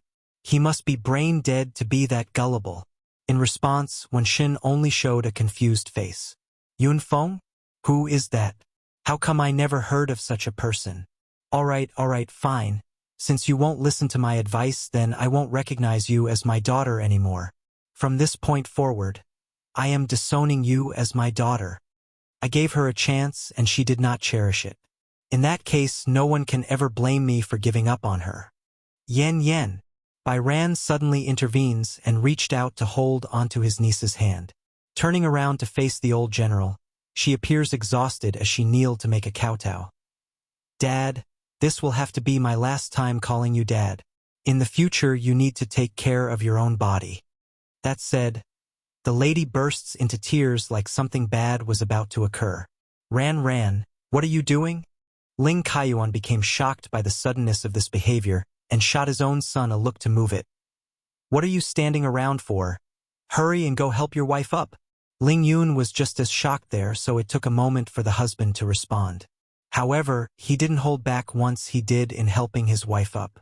Ling Yun, divorce? We're divorcing. Trembling all over, Bai Ran forces this sentence out with those pale white lips. Losing all the color from his face as well, Ling Yun stammers his reply. What did you say? You're going to divorce me? Mom! The flirt exclaims, also shocked by what he's hearing from out of the blue. Of the Ling family, the daughter Smile was among the smallest, so she didn't hold back and openly cried, Don't divorce. I don't want you two to divorce. Dad, Ling Yun, Ling Lang, Smile, 10 years ago when my parents and sister died, I couldn't accompany them or even offer my prayers during their funeral. It wasn't until my body recovered when I finally got to go back. By then Yen had already gone missing. I don't know how much suffering she endured during her time away, but I can no longer turn my back on her and look the other way. Growing stern in her eyes, Bai Ran found incredible strength in what she's going to do. Now's my chance to make up for my own inability. I don't want to drag the Ling household down with me, so I ask for a divorce. Bai Ran. Ling Yun grew angry. I don't object to your wish of protecting Yen, but I am not like Wen Shan, who is a coward. What's more, my position is already that of a general. Even that Water Clan must watch themselves lest they want to declare war on the entire country. No, it's not the same. The Water Clan is too scary. You don't get it? They're really that terrifying. Bai Ran didn't have the same opinion and shot her husband's idea down. If there was any other way, I wouldn't. So you're determined to protect Yen? Ling Yun looks down at his crying wife and asks again using that deep strong voice while holding the woman's shoulder. Nodding with pursed lips. I wronged my parents, I wronged my sister, and I wronged the entire Bai clan for not being there during that crisis. My older sister has always been very kind to me, so I can't ignore the fact that my niece is in danger. Okay. Ling Yun's hand loosens like he's also come to a decision. When Shan watched on with pleasure and sneered at this humorous scene. He believes Ling Yun has decided to abandon his own wife like he did in the past, thus giving this coward a triumphant sensation. However, he thought wrong. Ran, we are husband and wife. Whatever you decide is what I will decide. I'm gonna ask my dad to expel me as well if that's what you've decided. Originally still gloating in the face, when Shan's expression instantly took a 180 turn into a frozen popsicle. Breathtaking Deet Song 6. He's planning to die with his wife? Why? Does he not care about his own life? Outrageous! Ling Kuan's angry old face had turned green now as he slammed the table. One of you is demanding a divorce, and the other is saying he's going to leave? Do you two still have me in your eyes? Neither of you are allowed to go. Yen too, you're staying as well. If Bai Yen says she's not shocked by the strong aura coming off of the old grandpa, then she's lying. As a child, when Shan did not like it when they visited the secular world, therefore she rarely got to meet her relatives in this city. For that fact, Bai Yen didn't have much of an impression regarding this aunt and her family. However, Bai Ran's decision to stand with her to the bitter end has moved the Demon Queen truly. It did. They all did. Sister Bai Yen. Bai Yi also pulls on Bai Yan's sleeve. I don't want to go either. I want to be with you. I am not afraid of anything. As long as you are there, then I have no fear.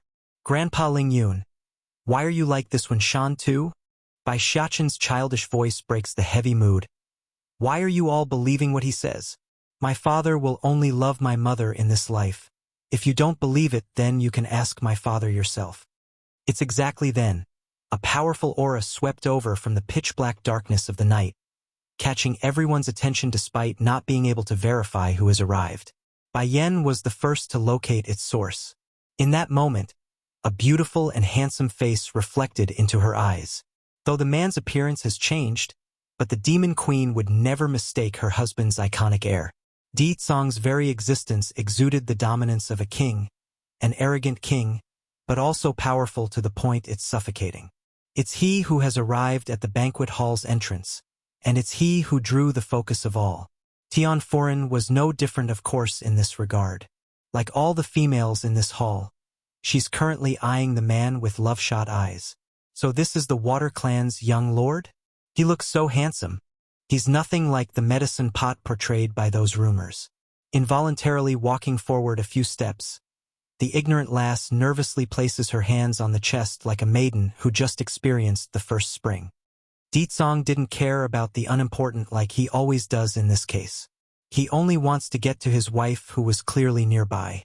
However, what the Demon King didn't realize was that his dismissal of others had directly brought himself before Tian Foran, who stepped in front of him.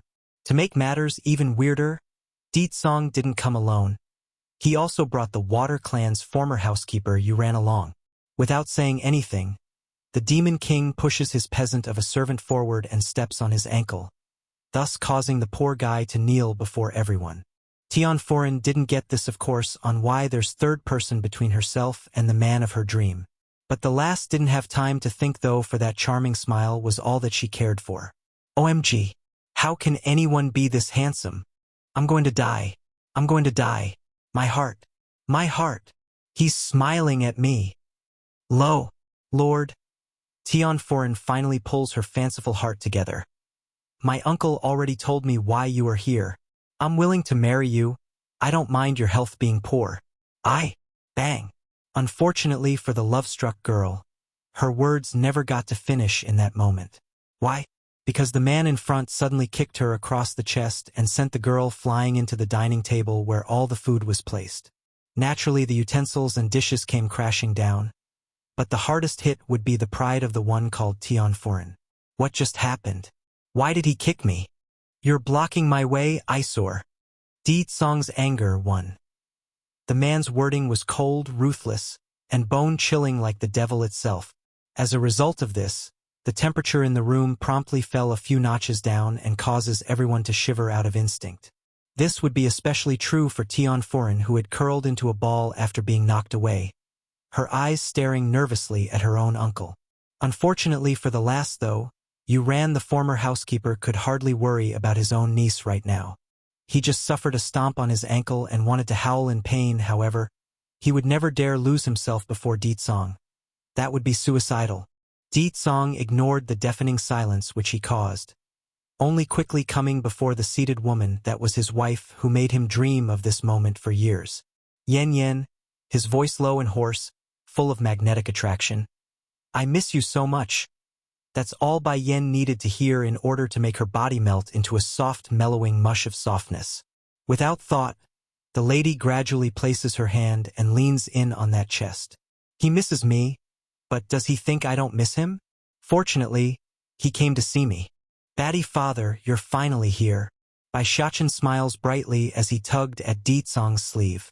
Only noticing there's another small steam bun around. The man says the most damning thing. Oh, you're also here? Bai Shachen. Does Batty father only realize I'm here now? How insignificant am I? Am I your own child? Or did you pick me up from the streets? The boy protests with incomparable grievance in his voice. Batty father clearly knows I'm the one who found mother. Yet he can ignore me so thoroughly.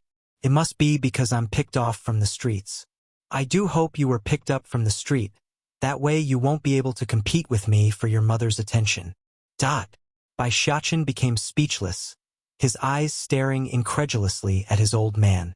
Despite the silence, everyone and anyone would be able to feel the grievance in the child's heart.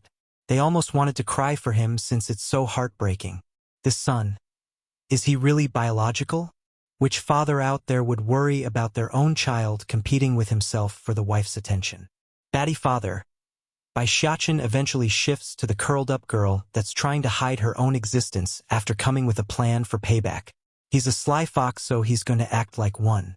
You asked to meet Tianforen, did you not? They say you are planning to make her your woman. Don't you think you should give mother an explanation for this? Tianforen? Song frowns, his voice gradually coming forward like he found it bothersome. Who is the one in this room? Come out.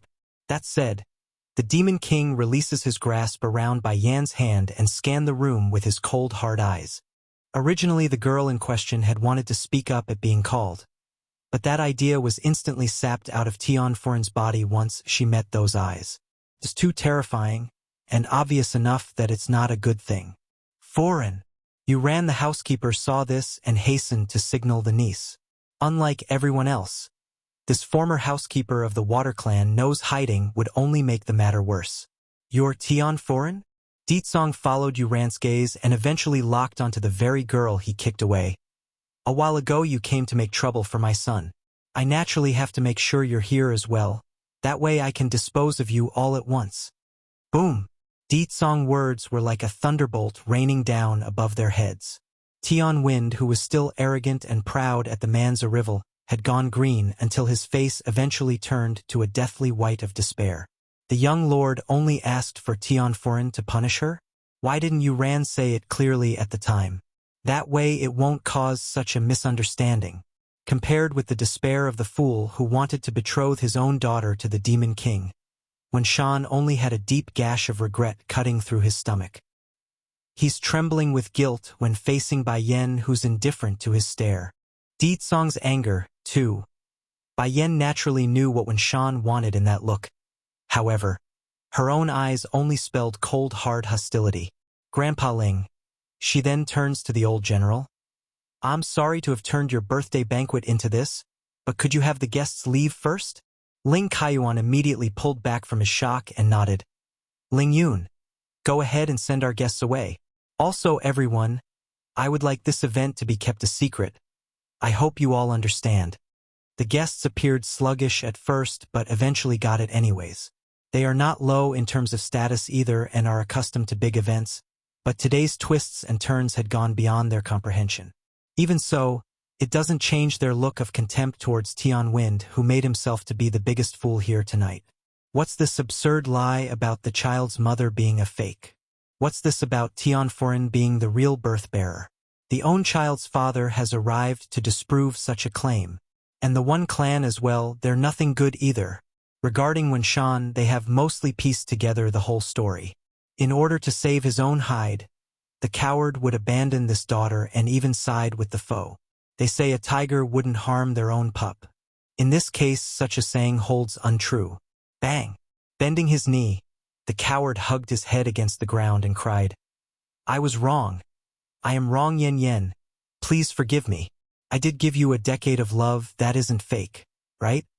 Still unmoved in her seat with that smirk. "You weren't saying that when you gave up on my mother and me. Why should I save you? Yen Yen, I'm your father.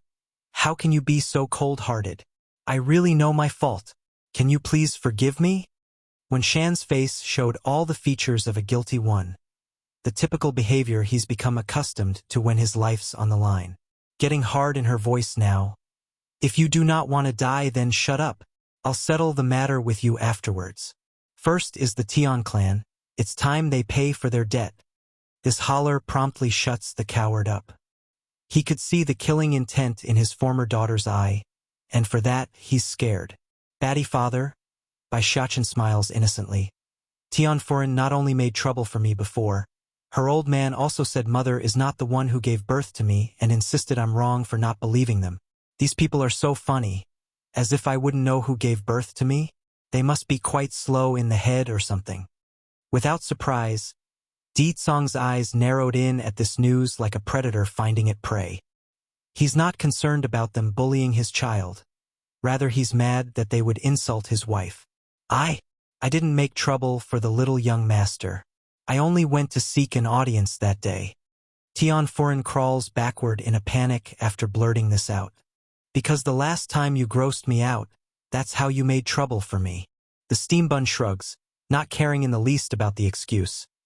"Did you really not connect the dots when my father removed your uncle from his post, right after the event that day? And now you still have the nerve to come make trouble for my mother?"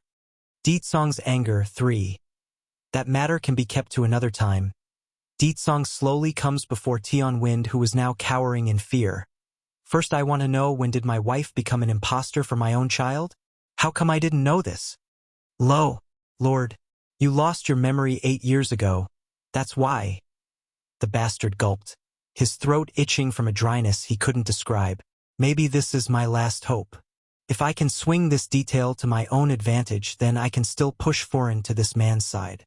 Unfortunately for this bastard, though, Tian Wind never got to finish his next words when an amused laugh cuts him off. "Apparently my coming has been late. That's why you're so daring. Yen Yen is my heart, the lifeblood of my existence. How dare you have others impersonate her?" Swoosh! The mighty aura unique to the demon body promptly explodes out of the man's body, causing those in the banquet hall to shiver in appalling fear. For Tian Wind, who's the main recipient of this force, he's suffering the most, of course. It's like a mountain was pressing down against his body, causing the guy to collapse onto the ground and curl up into a fetal position, his face distorting from pain. "Years ago, you used the name of the Water Clan to move against the Bai Clan and killed my mother-in-law. For the pain you've caused to my wife, I today will let you experience a pain worse than death." "Ah!" Tian Wind continued to cry out in agony, oblivious to the judgment given to his own head. It's just too painful. Not only does the bastard feel like he's being stabbed by multiple swords at once, the guy also felt the strength gradually leaving his body through the dantian. Gush! The pain subsided in that instant where his internal core shattered, but the price was his strength leaving him for good. Tian Wind understood. He's no different from a cripple without his internal core as a martial artist. But that's not a problem. In this modern age of Earth, a commoner could still live a prosperous life, and for that, he's thankful and felt lucky in this. Unfortunately for this bastard, though, Di Tsong clearly had other plans in mind, because the Demon King suddenly stomped down at his chest and made him spew even more blood from the mouth. This man, he doesn't intend to let me go just because I've lost my strength. "Dad!" Tian Foreign cries out in a panic, rushing over to help her father up with tears flowing out. "Dad, are you all right?" But before the guy could answer, Di Tsong's next maneuver completely cuts him out. This time the attack wasn't a simple stomp anymore. Rather, it's a direct palm strike from the Demon King at Tian Wind's chest. For that hit, a visible dent could be seen across the guy's chest like it just collapsed. It's clear as day to everyone that he's going to suffer miserably even if he survives. The lass fell into a shell-shocked state at her father's horrific condition. cusping her mouth. No sound could come forward as she wept, only tears slowly streaking down the corner of those eyes until she eventually turned around. Lord, please let my father go. As long as you spare him, I am willing to service you for the rest of my life. Please. In light of this heartfelt plea, Ditsong didn't care. Raising his hand again, Tianforen's whole figure promptly flew up into the air before crashing down like a rock. The lass could feel her bones making a cracking sound, bordering on the line of shattering if more force was used. It's not that Tianforen was overestimating her own beauty in this case by using her own body as leverage. Instead, she's always gotten her way when she teared up before the other sex over the years. It's technically her killer move to win men over, which was her last hope tonight. When Fei Fei was scared silly by this point as well after witnessing what has befallen the two from the Tian clan. She may be the stepsister of Bai Yan, but there's no delusion in this girl about getting mercy from such a heartless and cold demon like that young lord from the Water clan. Ditsong's anger for why? From small to old, all the good things are taken by this Bai Yan. Even after I stole Papa's love away from her after Bai Yu's death, she is still on top of me after all these years. I am clearly the princess of the story. I am the daughter of the one clan. Bai Yan is nothing. She's a nobody. So why? Why is a man of such dominance so obsessed with her? I can't accept this, I can't. If only she is dead. If she is dead, then I can take everything from her. Her name, her wealth, her man, her everything.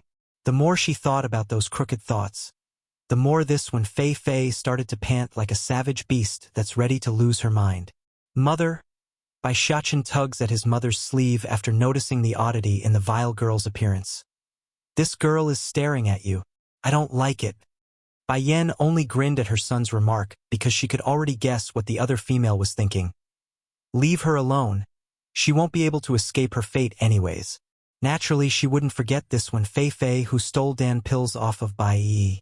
The wealth she left behind was for her foster sister, not this nobody who dares to touch her property.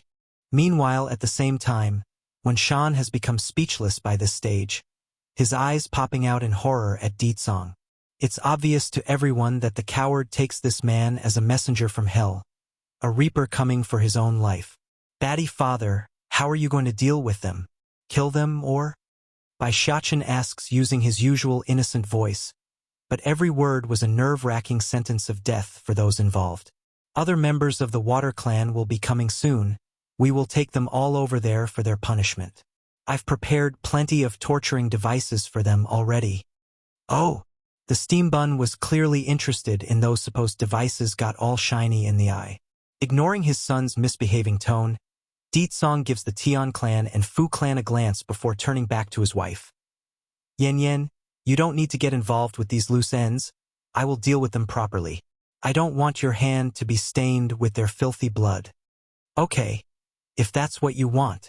Bai Yan accepts the proposal and closes her eyes like she's thinking back to the past. Nothing I do now will bring Mama back. Likely able to sense the inner pain swirling out from his wife's demeanor, Ditsong hurriedly shifted the topic away. Why don't you introduce me to these people around you? I still don't know who they are yet. Coming back from memory lane. Oh right, this is my Aunt Bai Ran. She's my mother's younger sister. Her son, the flirty-looking one, is my cousin. His name is Ling Lang. The younger girl is Smile. She's the youngest of the Ling family. My uncle Ling Yun over, his dad Ling Kaiyuan and a general of this country. Sister Bai Yan. Bai Yi suddenly reaches over to tugs at her older sister's sleeve, her face all pitiful and full of grievance. Did Sister Bai Yan forget about me? Oh yes, and my younger sister Bai Yi. She's my mother's apprentice and my chosen heir here. I intend to pass everything to her. The Ling family doesn't intend to get involved with the martial world, so it's pointless to consider Bai Ran. Forcing the issue would only harm this family. After all, the old general represented the government. The line mustn't be mixed. Since she is the heir of your choice, then let her inherit the Water clan too. From now on, the Water clan will be changed to the Bai clan in name, and she will act as its leader. I believe in your vision, Yen Yen. I'm sure your sister will do well. That said, Deet Song immediately revealed a blinding smile like a good dog wagging its tail. In light of how light in tone that speech was, its content was a bombshell for those in the hall. This would be especially true for Wen Shan the coward who gawked at the great demon king like he's watching a fool. This man. He's going to hand over such power and wealth like it's nothing? Is he an idiot? Wen Shan's mental breakdown 1. Sister Bai Yen. Bai Yi looks a little flustered as she spoke in a small and timid voice. I'm afraid I don't have the ability. You may not have the ability now, but that doesn't mean you won't have it in the future. I'll give you time to grow. Stalling in her eyes, Bai Yi had to take a moment to absorb this. Does Sister Bai Yen believe in my ability? Then, I can't let her down. I understand. I'll be sure to work hard. I won't bring disgrace to Shifu and you. In that moment, there's no more timidness or hesitation, only firm strength in the lass's heart. What she lacks wasn't talent or strong will, it's recognition and support. After Bai Yu passed away and Bai Yen leaving on her own, this poor orphaned girl had no one else to rely on for support. As a result, her true ability and glory never got to shine. Good. Bai Yen pats her foster sister's head like an adult teaching a child. Then turning to Wen Shan and his daughter, her eyes got sharp and dangerous. When Fei, I said it before, you will spit back out whatever Dan pill you ate of mine. As a response, when Fei immediately stumbles back a few steps, her eyes showing nervousness. What Dan pill? Ling Lang cuts in and asked, you just said when Fei stole your Dan pill? Is that the same kind you gave me? Nodding at her cousin's inquiry, when I left all those years ago, I gave Yi all the Dan pills I created back then. But those were eventually stolen by this when Fei after they learned of the fact. It's the reason why her strength is so unstable, virtually a cripple compared to those of the same level. Even someone that's much weaker than her would be able to defeat her like it's nothing because of that reason. It's then when all eyes were focused in on the cowering girl who got called out. Big Bear the bodyguard finally decides to stroll in with his package. He had gathered all the individuals who took part in the Bai clan's destruction. This includes Chai Moon, who got tossed to the ground and landed beside her husband. Naturally, the clueless madam wouldn't know what's happening since she was suddenly dragged out from her home. Nevertheless, it didn't stop Chai Moon from getting herself back up and speaking again at those familiar faces. Husband? What's going on here? Just now this man just barged into our home and tied me up. Who is he? Wen Shan did not look to his wife though, only locking onto his own daughter using that cold hard voice. Fei, is what she said true? Among the inheritance left behind by you, there's really those Dan pills and that you ate them? The interrogation didn't warrant an answer from the shivering lass though, only a trembling picture of guilt and unwillingness to speak. Husband, Chai Moon grew flustered and interjects after sensing things are not right. Fei is a little spoiled at times, but you know her personality better than anyone. There's no way she would take other people's property. How can you doubt your own daughter? If was in the past, when Shan would be convinced of Chai Moon's persuasion and wouldn't doubt it. But now, because of Deet Song's presence, he just couldn't believe his wife's claim anymore. How could he? The Water Clan could easily destroy their Wen clan without any effort. Why should they bother to lie? Fei, I'm going to ask you one last time. Did you lie to me? When Shan clenches his fist as he shouted this question out, thus causing the targeted girl to openly cry. Husband! Chai Moon shot up from the floor in astonishment, unable to comprehend why her gullible husband wouldn't believe herself when he usually does. When Shan's mental breakdown, too. What the hell is going on here? Who was the man who brought me here just now? Chai Moon slowly scans the surrounding until her eyes eventually landed on Bai Yan's figure. Stunned for a second by who it was, she immediately shifted back to her own husband using that gentle tone she's so accustomed to. Husband, I don't know what others told you while I wasn't around, but please believe in me. I followed you through thick and thin. There's no way we will do anything behind your back. You know me, I would never touch your previous wife's inheritance. Perhaps the gentle voice did do the trick because when Shan's mind began to sway again, it's plausible for him to suspect when Fei, but there's no way he could do towards Chai Moon. After all, The woman's been with him for years and did everything out for his sake. He knows her. Supposedly anyways. Yen. Deetsong saw the wavering sign and decides it's time. He opened up the first act of tonight's show. I will have someone from the Water Clan take the members of the Tian Clan and Fu Clan away for their punishment, but first I want you to see a good show. Okay? Bai Yen didn't get a chance to drop a word in this case though, for a loud burst of curses came sweeping over in the next. Chai Moon, you heartless scoundrel. I not only raised you in vain, I also made the worst mistake of my life for helping you arrange such a marriage. Now that you're living a good life, you're just going to toss me aside and not give a care. Coming in from the dark night was a bearded old man who was scrawny and dirty looking, his eyes flaring with anger. You? When Shan was the first to recognize this individual and became shocked by the poor state of this old man. You are my family's former housekeeper. Why are you here and like this? How come you are in such bad shape? Sir? The old housekeeper got on the knee and began weeping before the coward. I'm sorry, sir, it's all my fault. Chai Moon is my illegitimate daughter that I raised outside. When you quarreled with the madam, I deliberately told her about your whereabouts so that she can smoothly appear before you at that period. Getting you drunk is also part of the plan, and then, while saying that, the old man also began to bang his own head against the marbled flooring, thus making a loud thud with every hit in this quiet hall. Without surprise, when Shan froze on the spot after getting this newfound piece of information. That year he got drunk after arguing with his wife and then slept with Chai Moon as the consequence.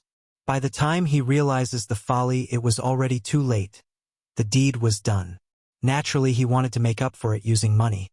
But Chai Moon supposedly had too much self-respect and refused every penny he offered despite living in that rundown shack she called home.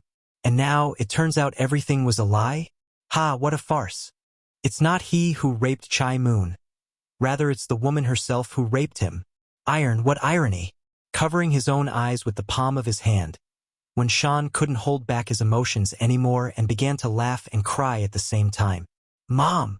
When Fei Fei rushed towards his mom's side and began shaking her body. Tell me this isn't true. Hurry and tell me you are innocent. Tell me you are. Compared to everything else that has occurred tonight, this truth about her own origin was the most devastating. When Fei Fei always had this belief justice stood on her side since she had no control over her own birthright. The one who stole all the love and goodness in her life was Bai Yen. Not herself. She's the innocent one in this whole story. However, the truth was that she's the real villain? Of course the girl wouldn't be able to take it and started to break down. Chai Moon wasn't a stupid woman. She could tell the whole situation has been a setup and there's no turning back. Gulping, she closes her eyes in acceptance. It's over. When Shan's mental breakdown 3. Sir, of course Chai Moon wouldn't ask you for anything. She must act purer than anyone. But, while from my hand, she had taken countless money and jewelry. Luckily, I kept an extra eye out and had her sign a receipt whenever I gave her anything. That said, the old housekeeper from the One Clan then went ahead to pull out a set of paper receipts with the woman's name signed along all of them. Chai Moon, you dare lie to me, you lied to me.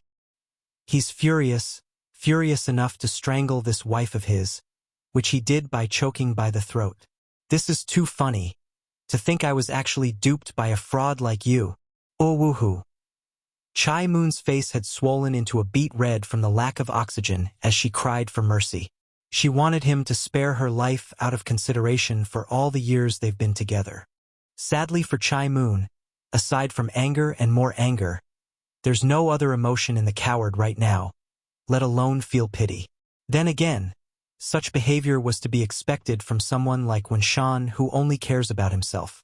Years ago, the main reason he took this second wife in was because he felt guilty for not doing anything after sleeping with her, yet all of that guilt was no more than a sham to deceive him. Of course he wouldn't give mercy. He pretty much never loved Chai Moon to begin with. When Fei Fei saw what's happening with her parents there, how could she not? But instead of running over to stop this fight, the wench only got scared and became a panicking mess like the coward that she was. The girl only wanted to flee right now and get the heck out of this place where it's dangerous. Not once did she ever thought about running over to save her own mother. At least for Tian Foreign, who was placed in the same situation earlier, she pounced in without hesitation to protect her own father as the first reaction. From that aspect alone, the daughter of the Tian clan was far better in terms of character than this one Fei Fei. Bang! When Shan finally lets go of his choking hold after releasing some of his anger, but not before slamming his wife to the ground. And as if that wasn't enough, he followed it up with a cruel stomp at the stomach area where the ribs are and made an audible cracking sound. Something definitely broke in there. Because of you, Yen Yen and I now have this deep misunderstanding between us. If it wasn't for you, our bond would never have come to this point today. This is all you're doing.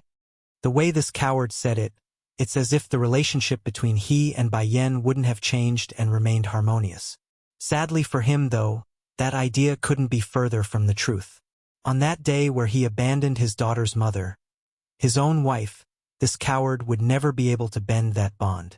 In fact, he's not even worthy of being a parent based upon his actions thus far. Yen Yen. Deetsong figured it's about time after getting this far into the show. How did I do? Do you like the show I prepared? If you do, then I would like to get some sort of reward tonight when we get home. How about it? Bai Yen promptly shot a look at her playful husband to behave. So you brought them all here? Of course, it would be far too easy to let them die just like that without any interest. They made you suffer for all those years. The grievance you endured cannot be settled by merely taking their life. I will make them fall to the lowest depths before ending their lives. You are my wife. No one is entitled to make you suffer. Bai Yen simply smiled without objection. Indeed, these people must pay for what they've done and suffer for it. Even without Deetsong exposing Chai Moon tonight, she herself would have done so in another way. Though the plan was a bit long-winded and indirect, it did hit the right chords with the right people. Aside from Bai Yen, there's still her aunt Bai Ran, who held a deep grudge towards those involved tonight. For this younger sister of Bai Yu who died back then, Bai Ran couldn't help but feel a burst of joy at seeing Wen Shan crying out his heart in tears. Sis, do you see this? The one who turned his back on you is now paying the price, and those who destroyed the Bai clan is also going to die. You can rest in peace now. Perverted dog one. Chai Moon's despair had made her give up on trying to struggle by this point, only collapsing there on the floor to allow Wen Shan's kicking and punching to come down in full force. She's both crying and laughing, crying for her own folly in marrying this man, the laughing for losing to a dead person who's no longer of this world. Haha. I actually lost to someone who's already dead. I actually lost to a dead woman. Ha ha ha. Fei Fei, I want to hear the truth. Did you take the Dan pills from the stuff taken from Bai Yi? The coward asks again, his fist making a crunching sound due to the anger swelling up from within.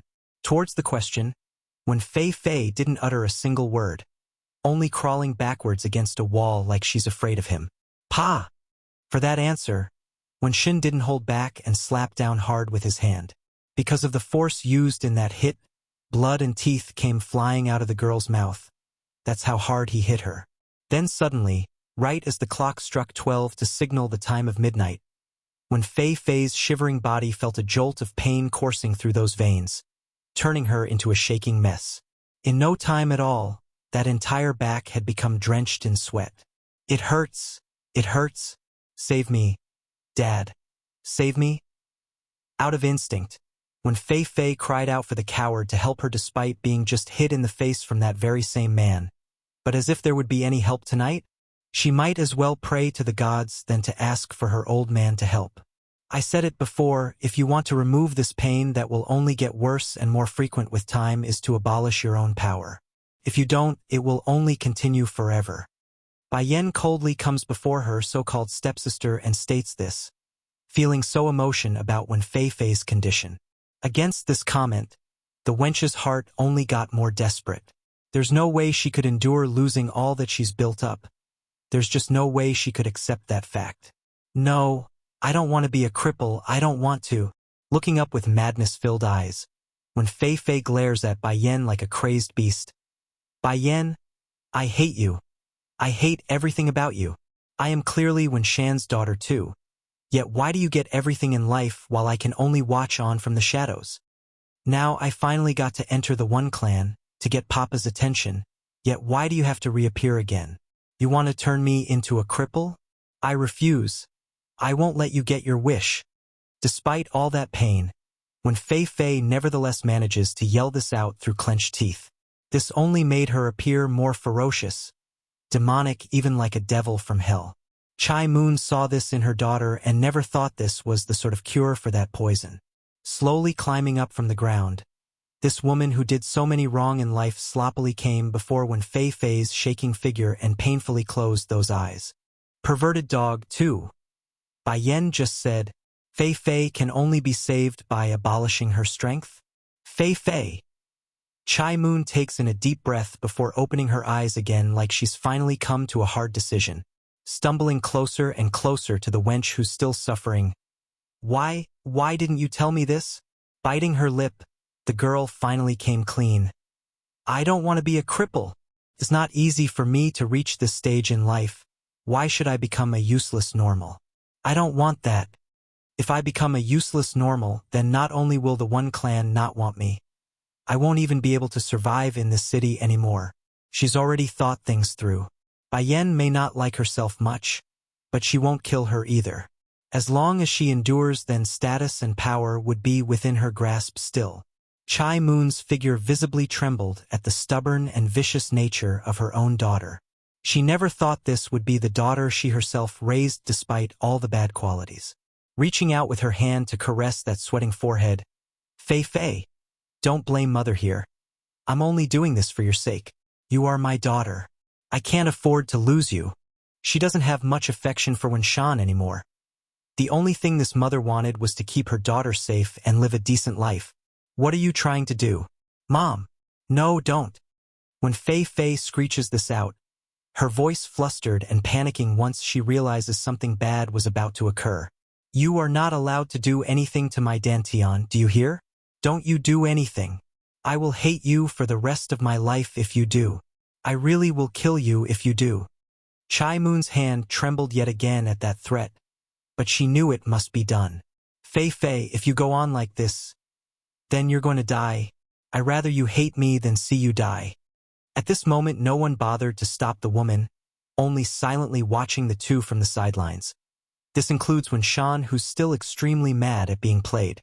Swoosh. Flowing in like a line, Chai Moon's energy enters into her daughter's body and causes a look of horror in Fei's eye. Her iris had dilated inward like someone seeing a monster. I've been deposed? And the one who did it is my own mother?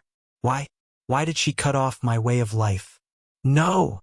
Clenching her head in agony following the disappearance of the bodily pain, when Fei howls out her frustration without a care for those staring her way. She couldn't stop. She just couldn't. Chai Moon also seems to have exhausted all of her energy after the deed. She's not as strong as her own daughter, so the very fact that she managed to pull off this feat was a difficult task in of itself. Nevertheless, despite the exhaustion, the mother still wanted to reach out to soothe the weeping wench. Slap. When Fei didn't take the kindness too well though. Smacking the hand away with her own, she flew into a mad rage and jumped at Chai Moon like a hungry wolf, ferocious and crazy. I am your own daughter, yet you crippled me. It's no wonder my papa doesn't want you. You're such a vicious woman. No one will ever want you. Chai Moon originally thought she knew what bitterness felt like after Winshan expressed his view. But when Fei's sick jab finally thrust the woman into an ice cellar, cold and dark without any light. Perverted dog, 3. Chai Moon knew her daughter would hold a grudge for her judgment, but not to hate her to this extreme. Fei, I'm only doing this for your sake. I just don't want to see you suffer like this. It's not worth it. You evil woman. Do you know what strength means to me? You ruined me. Ruined my life. Ha ha ha. Still gripping down at her own mother's throat with those hands. When Fei bordered on the line of losing her own sanity. None of you who have hurt me will have a good end. Her eyes slowly skimmed over the crowd until it landed onto Bai Yan's figure. You think just because you've hooked up with the Water Clan's young lord that you can be safe for a lifetime? Don't make me laugh. Once the man learns of your vile nature, he will surely toss you away. By then everyone that you've crossed will come at you like hounds. Not minding in the least over that threat, Bai Yen chuckles and slowly walked over to her so-called stepsister's spot. Oh, that's not a problem then. I've always been vicious, that's a well-known fact. Smiling in the mouth, Bai Yen steps down onto the wench's chest after saying that, "When Fei, I'll give you a piece of good advice. Don't ever cross me again in the next life. Even if you die, I can still make you suffer even in soul only." Only a mad light came of that warning despite feeling the pressure against her own chest. "You said you will kill your own father, did you not? Does the Water Clan's young lord know? You think he'll still want someone willing to do such heinous acts?" That only brought a wave of laughter to Bai Yan's mouth. "Kill my own father? I've already done that once already." Regarding Bai Zhengxiang, they are technically related by blood, so what she said there holds true. However, the bond they shared could hardly be called parent and child, more like a bothersome enemy that must be eliminated. "Didn't you all want to know why I gave birth to Xiachen so young?" Bai Yen smirks down at the wench who's showing a strange look at herself. "I'll tell you all since the ordinary folks are gone already. When I left the one clan all those years ago, I trained myself to the bone in hopes of getting revenge for my mother. But then 10 years ago I got rash and careless. During my attempt at creating a 9th grade Dan pill, I fell and died under the alchemic thunderstrike from the heavens. Bai Ran the ant had the greatest reaction in the way her heart trembled from this newfound information. She nearly cried out and threw herself at the lady to weep for Bai Yen. Fortunately, I didn't really die. I instead got transferred to another world with my soul and landed into another body with the same name. Over there, martial powers and spellcraft reigned supreme with only the strong standing at the top. As it so happens with fate, I also had another biological father on that side. He's very similar to Wenshan here, but even more annoying and repugnant. To remedy the problem, I destroyed that household with my own hands. Though the lady herself never once met the coward's eye when revealing the grand truth, but everyone could tell this detail was meant for him, which resulted in him shivering all over in fear. Whoever offends my wife deserves to die anyways. Who wants to object? Without indication, Deet Song had already come before his wife to wrap his arms around her shoulder when asking this of those gathered. Bai Yen ignored her husband's comment and turned to Tian Wind, who's now cowering on one corner. "Didn't you claim to know who my son's real mother is just now? Funny thing is Xiachen was never born in this world. He's born after I got reincarnated in that magical world. Me and my son only had each other for many years. That didn't change until my husband eventually found us. Only then did it become us three. Perverted dog for." In reply to that sarcastic comment, Tian Foran only felt fear, while her old man Tian Wind wanted to hide his head in shame. It's just laughable, that's why. Without knowing the whole story, the idiot would dare make up a story about his daughter being the mother of another woman's child. Who wouldn't be embarrassed at being called out? Pleased with the response there, Bai Yen returns her gaze back to Wenshan's figure. Sneering, "Wenshan, do you still remember what you said to me back then? Your words affected me greatly back then. It made me believe all men are like you, only willing to choose power over family." Wenshan utter a single word, only cluelessly staring at his former daughter like a lost pup. "Mother, how can Batty father be that kind of a person? In fact, people like that coward over there is relatively rare." Bai Xiachen had come over with a chair to offer Bai Yen a seat. "Just look at Grand Aunt Bai Ran and her hubby. Didn't they stand up to these people in order to protect us? In the Steambun's mind, that's how a man should be. What Ling Yun did was the norm, the bare requirement of a husband. If a man couldn't even protect his own woman, then what use was there for such a being? They might as well go die and do the world a favor. Yes, son. People like Wenshan are a rarity. Unfortunately, I didn't discover that truth until much later on." Giving her boy a rub on the head as a reward, Bai Yan's lip had formed a dazzling smile of warmth and satisfaction. "You know, mother, Batty father actually did a lot for you. Back when you two first met again after I was born, he would keep trailing you despite your constant rejections. Then when you told him to be nicer to Auntie, he did that and changed his attitude. Afterwards, it was us going to the demon realm. He's the boss back at home, and since you're the boss in this family, he specifically declared you in charge before everyone. Of course, that's not how Bai Xiachen actually felt in the beginning. He was small, didn't understand what it meant to be in love, thereby mistaking Di Tsong's action as bullying Bai Yan. However, he's grown older now, understood more and realizes it's not the sort of bullying he had in mind. For that reason, he's been won over by his old man's perseverance. And later on, when you said you wanted the celestial realm, he attacked it for you too. Then there's Godfather. I know Batty Father doesn't like him, but he endured his existence because he knows you are in favor of Godfather. Now it's this time on Earth. When Batty Father found out you came over to this side, he immediately joined us over here, even if that meant going back 8 years before our arrival. Tian Furen literally popped her eyes out at this shocking revelation. She never thought the truth would be so outrageous that it's bordering on the line of novelty. Does the Water Clan's current master know their son has been replaced by someone else? In comparison to the wild thoughts of others, Bai Yi only had the welfare of her older sister in mind. For that reason alone, she's aching inside for her because this Bai Yan was no longer the same one from her memories. She died once already, then reincarnated as a whole new person in another. But there was one good thing this foster sister was glad for. That was Bai Yan having a caring son and loving husband. That way she wouldn't have to worry about her older sister being alone again, even after she leaves. Perverted Dog, 5. Di Tsong, I want to go back now. Throwing her head against the Demon King's chest, the woman herself appeared lonely and sad at this moment. It's true she's happy to be able to meet some of her family here on Earth, but she's also missing the other family and friends in the other world. Besides, this world was no longer hers. She doesn't belong here anymore. What's more, the pain would only grow deeper the longer she stalls the departure. Okay, I've prepared everything already before I came to see you. Black Turtle is also waiting for us. We can leave this place at once if you wish. Black Turtle? Bai Yan appears shocked at this sudden news. You found Black Turtle? I've heard before that the Water Clan has a sacred beast under its control, capable of controlling rain and wind to its will. Are you saying? Yes, that is Black Turtle. Me being able to borrow this body is also because of him arranging things beforehand. But then just as Bai Yan wanted to pursue the story some more, a tug at the sleeve brings her to focus. It's Bai Yi who did that. She's all pleading in the face because she knows there won't be another chance to ask if given up.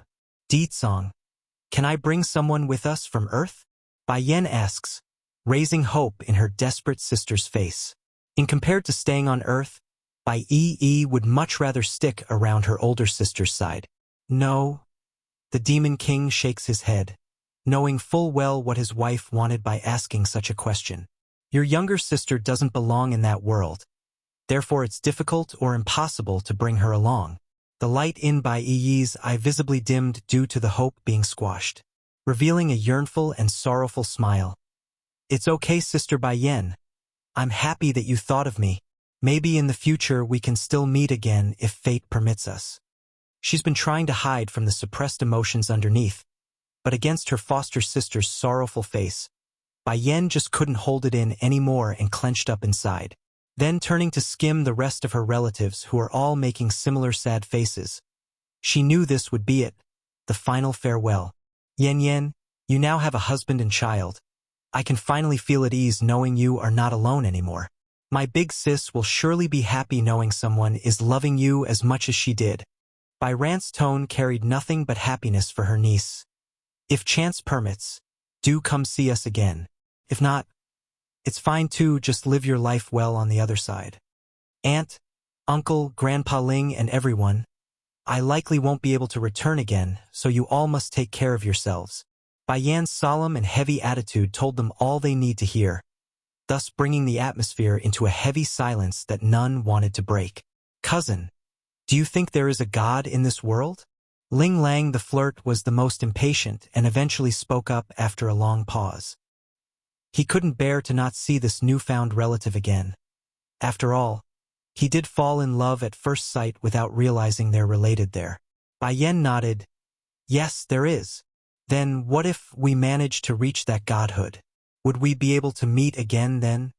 Bai Yan's first reaction was a startled face at the level of ambition this cousin of hers had. She knows that even if the flirt did reach that kind of power, it wouldn't necessarily mean he would be able to come to the same celestial realm as she was in. They're different worlds, that means there must be a different celestial realm as well for immortals here on Earth. However, against the hopeful eye coming her way, the demon queen just couldn't bring herself to say no. Maybe, she says, making sure to be unspecific. Then I will work hard, cousin. Don't worry, I won't be lazy and make great use of the Dan pills you gave me. When I get strong enough, I will go to that whatever celestial realm to find you. Ling Lang proudly pats his own chest to portray confidence. Giving each and every one of her family and friends one last glance to signal it's time, Bai Yen returns her attention back to the husband. Deet Song, we can set out now. After we finish arranging Yi Yi's takeover of the Water Clan, we will immediately leave this world. Perverted dog 6. As for these remaining people, Bai Yen lightly smiled at those who wish her harm. Let Big Bear take them back to the Water Clan for disposal. Having the world know we openly killed them here at the Ling household won't be good. I don't want to cause a panic.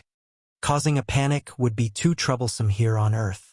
What if the government officials got involved? What's more, this was their relative's home. Deet Song doesn't want to make trouble for the Ling household knowing how much his wife cares for this aunt. Yen, when Shan's about to lose his mind from fear, hurrying to scramble over, the coward wanted to plead for mercy. The woman's eyes remain very cold though, akin to looking at a stranger. From this point forward there will no longer any martial clan in this country, nor does this country need one. One command and the fate of these martial clans are sealed. When Shan continued to watch on from the back as that family slowly left for the outside. Only now does he understand how much he's given up, how wrong his philosophy has been, and for that folly he's going to regret it for the rest of his life. After stepping out of Ling family's estate where Bai Yen could finally get a whisk of fresh air, she slowly turns around to say the rest to her foster sister. I will let you decide on how you dispose of the one clan after we finish your takeover of the Water Clan. I won't get involved anymore. Any grievance you endured because of them can be repaid in full if it pleases you. Bai Yi simply blinked in confusion and weakly replied, Do you really intend to give me control of the Water Clan? Turning to her own husband with that loving smile. Your brother-in-law never goes back on her words, am I right, Deet Song? Wrapping that arm around his wife's shoulder to match her words. Of course, dear. Anything you say is right. Sooner or later we're going to leave this place. Rather than to let the Water Clan go to waste, it's better to let you have it. I believe in my wife's view. Lowering her eyes, Bai Yi sounded very weak in her following reply. Sister Bai Yen, I will also try to go to the celestial realm. Pricking her brow, she returns her attention to Bai Yi. If you can't come back then I want to go find you instead. The last says, her eyes coming back to attention with twinkling light in those irises. Okay, I'll wait for you. Together, both sisters began to laugh, dazzling and bright like the shining stars in the starry night. They are both strong-willed individuals, that's why they are so confident when wanting to reach a certain goal. Mother, I still have something to give you. I forgot until now. Bai Xiachen steps in and rummages through his pocket, offering up a black box after doing so. He's treating it like some kind of treasure in the way he's holding it. This is what I squeezed out of that Tian wind. I believe this is the reason why they attacked the Bai clan, it's to get this treasure. If the steam bun had reverted to his fox form, then he would surely be wagging right now. That's how pleased he felt for himself at this moment had believe. He's somehow won up his old man. Zzzzzzzzz. The crescent moon amulet around Bai Yan's neck started to hum, telling the woman that whatever was inside this black box, it's important. Xiachen is awesome. Bai Yan delightfully squeezed her son's cheek as a tease. Let's go to the Water Clan now. After we finish arranging everything on that side, then we can leave. Perverted dog. 7? Really? Bai Xiachen's face suddenly lit up. That's wonderful then. I miss my little sister. Who knows if others are bullying her while I'm not around. Di Ling Yen was practically the boy's treasure piece. Therefore he's extremely excited knowing he's going to be able to give that cuddly baby girl the hugs and kisses that she so justly deserves from himself. However, right as the kid's about to act out of place and embarrass himself, Ditsong immediately shot him a look to make the boy stop in the nick of time. Imagine an adorable young boy squirming around like a squid. That would be an image-reckoning trauma that no parent or passerby could endure. Water Clan. Knowing that their young lord would soon be returning with the young madam as well, those serving this clan had long been waiting at the estate's entrance for the moment. Fortunately for them, they didn't need to wait too long after getting wind of this news. Coming into sight first would have to be that stunning and mesmerizing woman from the distance. Donning a rosy red dress of modern design, her beauty could not be compared. This would be Bai Yen in all her glory. Now coming in second would be the child holding the lady's hand as they walked. The boy had an adorable face, yet the handsome features of a future stud could not be ignored. Bai Shachen was really starting to show good genes from both his parents. As for Ditsong in this case, he too also carried dominant air that couldn't be denied. However, the man wasn't in his real body. Rather, he's using the already deceased young lord of the Water Clans, thereby directly covering up his own greatness. Whether it be from looks or air, Ditsong just couldn't redeem his old self's dominance and ability to win over the female class. Of course, there's also Bai Yi who's following along from the rear with these three. Sadly, her existence was simply too minuscule in comparison, thus blanking herself out before the servants. Not to mention her facial features didn't exactly stand out to begin with. Though she's definitely on the good-looking side compared to most females on Earth, but that doesn't change the fact that the last doesn't carry the same level of pull as her older sister Bai Yen. It's no wonder the young lord is so obsessed with that woman. Turns out she's that beautiful. Who can replace such a fine beauty? Some of the servants thought, not realizing their own gazes were currently an offense to the great demon king who's puffing up steam in the background. Did everyone gather like I ordered from the phone? Ditsong sourly asks after coming before the crowd. Young lord, everyone is here aside from your parents. Good. The demon king faintly smiles at the good news. Then I will announce the reason for gathering you all here. This girl behind my wife is her little sister. She will henceforth be the heir of the Water Clan. Exactly like a grenade. His announcement bombed the minds right out of these unsuspecting poor souls. It's too much for their poor heart to listen to such a poor-tasting joke. Young lord. You're only joking, right? One of the old servants that's been with the clan steps forward and timidly asked with a frown. This young miss is not from the Water Clan, nor is she from the family. How can she inherit the ruling post of the clan? For the sake of all, I believe this is not the right course to take. Sweeping his gaze down at the old fella who dares to object to his own decision, Ditsong coldly shoots him down. What is there not to take? My decision will not be changed. Also, from now on the Water Clan will be renamed to the Bai Clan. She will be your future mistress and chief. If Ditsong's decision earlier was a baton that knocked them off their senses, then this last piece would be a hammer, smashing their sanity until stars started spinning around their heads. The young lord already drove his own brother out of the clan. Why would he give away his own inheritance to some outsider? What would the chief and madam say if they know their own son is acting this way? They would likely faint from being too angry. Yen, I know you are tired, so go inside and rest first. Let me handle the rest here. You won't have to fret about the matters relating to the Water Clan. Moving his finger to help correct the loose hair strand from his wife's forehead, Ditsong happily gives Bai Yen a reassuring smile before turning back to the hesitant crowd. Later, there will be a bunch of people being driven over here. Put them in the prison cells and let them have a taste of the torture devices in there. Perverted dog 8. What did those people do to make the young lord so mad? Experience all of the torture devices in there? Even if they don't die, they will still be skinned to the point of no return. Some of the servants thought, shocked by the cruel order. Bai Yen ignored the focused looks coming her way and yawned. Shachen, you should be familiar with the estate. Take me and your auntie to rest. We will leave the other mundane stuff to your father. Okay. Come with me, mother. I know the way to Batty Father's quarter. Revealing those pearly white teeth in his smile, Bai Shachen sounds very happy to be relied upon. Auntie, do you mind taking my room for now? I'll have the maids here arrange another room for you later. Bai Yi only felt a warmth surging out after being asked. I'm okay with anything you arrange. I'm not picky. Wonderful. Follow me then. Without delay, the steam bun immediately began to drag the two ladies for the back-end part of the massive estate. Arfk! As soon as these three opened a door to Deet Song's quarter, a big yellow dog instantly pounced over to the boy's leg and started licking him in the face. As a result of this sudden attack, Bai Xiaqin became slobbered in the dog's saliva. Even so, it's clear that both kid and animal enjoyed each other's company. Yellow, do you miss me? The steam bun rubs the golden retriever's head, giggling all the while when doing so, showing an examining look towards the retriever, then back at her own boy. By Yan's eye narrowed in. This is Deet Song's dog?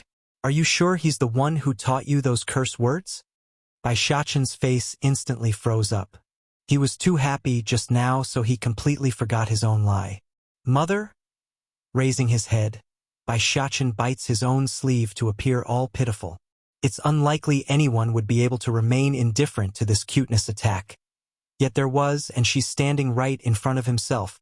When did you learn to use others as your scapegoat? Not to mention a normal dog at that.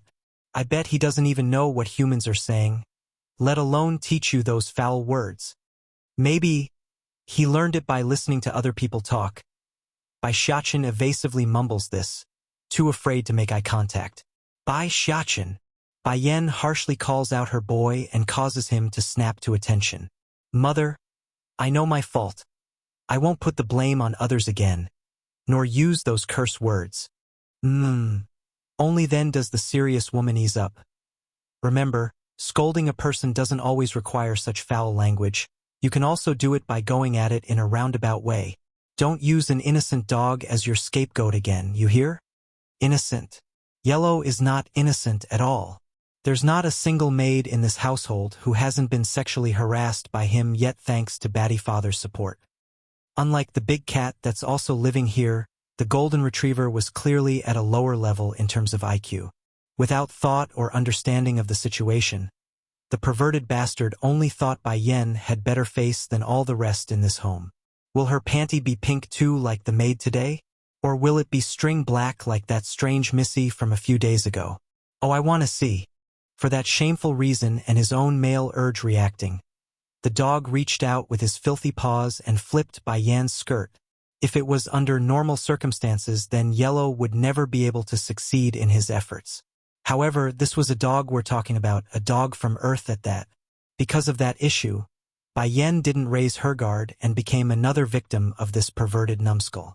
As the old saying goes, like owner like dog. If Deet Song would go after her panties during their first meeting, then why wouldn't the man's dog do the same? Deet Song's decision won. Bai Yan's face instantly got darker than a black hole. Without delay, she slapped the perverted dog away so that he wouldn't keep staring at her underwear. Towards this outcome, Bai Xiaqin only wanted to clap his hand in support. He loves playing with Yellow the golden retriever, but he would never want him doing something so provocative towards his own mother. Humph humph, that's what you get for flipping mother's skirt. Just wait till Batty Father gets here. He will definitely beat your bum once he knows what you did. Mother, I didn't say anything wrong before. Yellow is not a good thing at all. He is indeed perverted like your dad, but it's also true you used him to take the blame. Bai Yan doesn't relent and won't let the boy shirk off the responsibility. In support of that claim, the dog promptly howls out like an aggrieved little puppy, making those with a soft heart to melt away in pity. However, Yellow's sneaky little ploy won't work today. I will chop off your paws the next time you dare lift my skirt. Understand? Bai Yan harshly threatens the dog using her menacing eyes. Awoo! Tightening his head, the dog deliberately acts stupid to play the fool. Humph humph. I am not going to stop. Pantsy for life. If one has the power to back themselves up, then being a pervert like Deet Song wasn't an issue. It's not like anyone could a darn thing towards the great demon king. However, this golden retriever didn't have that luxury of being an almighty demon. Thus he's no different from walking down the path of death. Thankfully, Bai Yan herself wasn't going to stay too long, therefore making it less likely for Yellow the dog to kill himself off for good. immediately getting colder in the face after being taken lightly. A dog's IQ isn't low to begin with. Plus you're Deetsong's dog. I know you understand me. Don't pretend you can't. A woohoo. Continuing on his path of suiciding, Yellow sprawls onto the ground and laid out his paws to show he's innocent. Unfortunately, a pervert never learns. Right as Bai Yan's complexion appeared a little warmer, the rascal of a dog immediately crawled forward and clung onto that white feminine leg to lick it like a disgusting filth that he was. Yellow! Bai Xiachen flew into a rage. Only I can hold onto mother's leg. You go away. A woo! Since Yellow knew the boy wouldn't do anything to himself, the perverted mutt didn't relent and only showed off his devious smirk of victory. Outraged at being dismissed, the steam bun quickly ran over to give his friend there a light kick. You let go of my mother's leg. Mother's leg belongs to me only. It's mine. If you keep doing this, then I won't play with you anymore. I'm only going to play with Tangerine. Cat. From now on.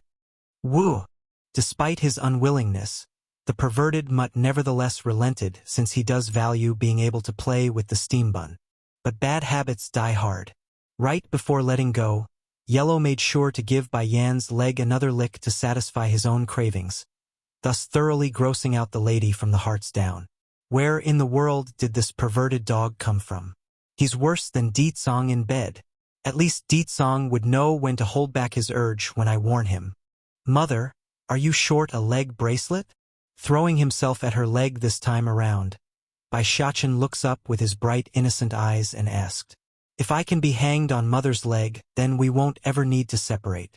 Twitching in the corner of her eye due to the unrelenting clinginess of both dog and child, Bai Yan was starting to doubt her own choice in life.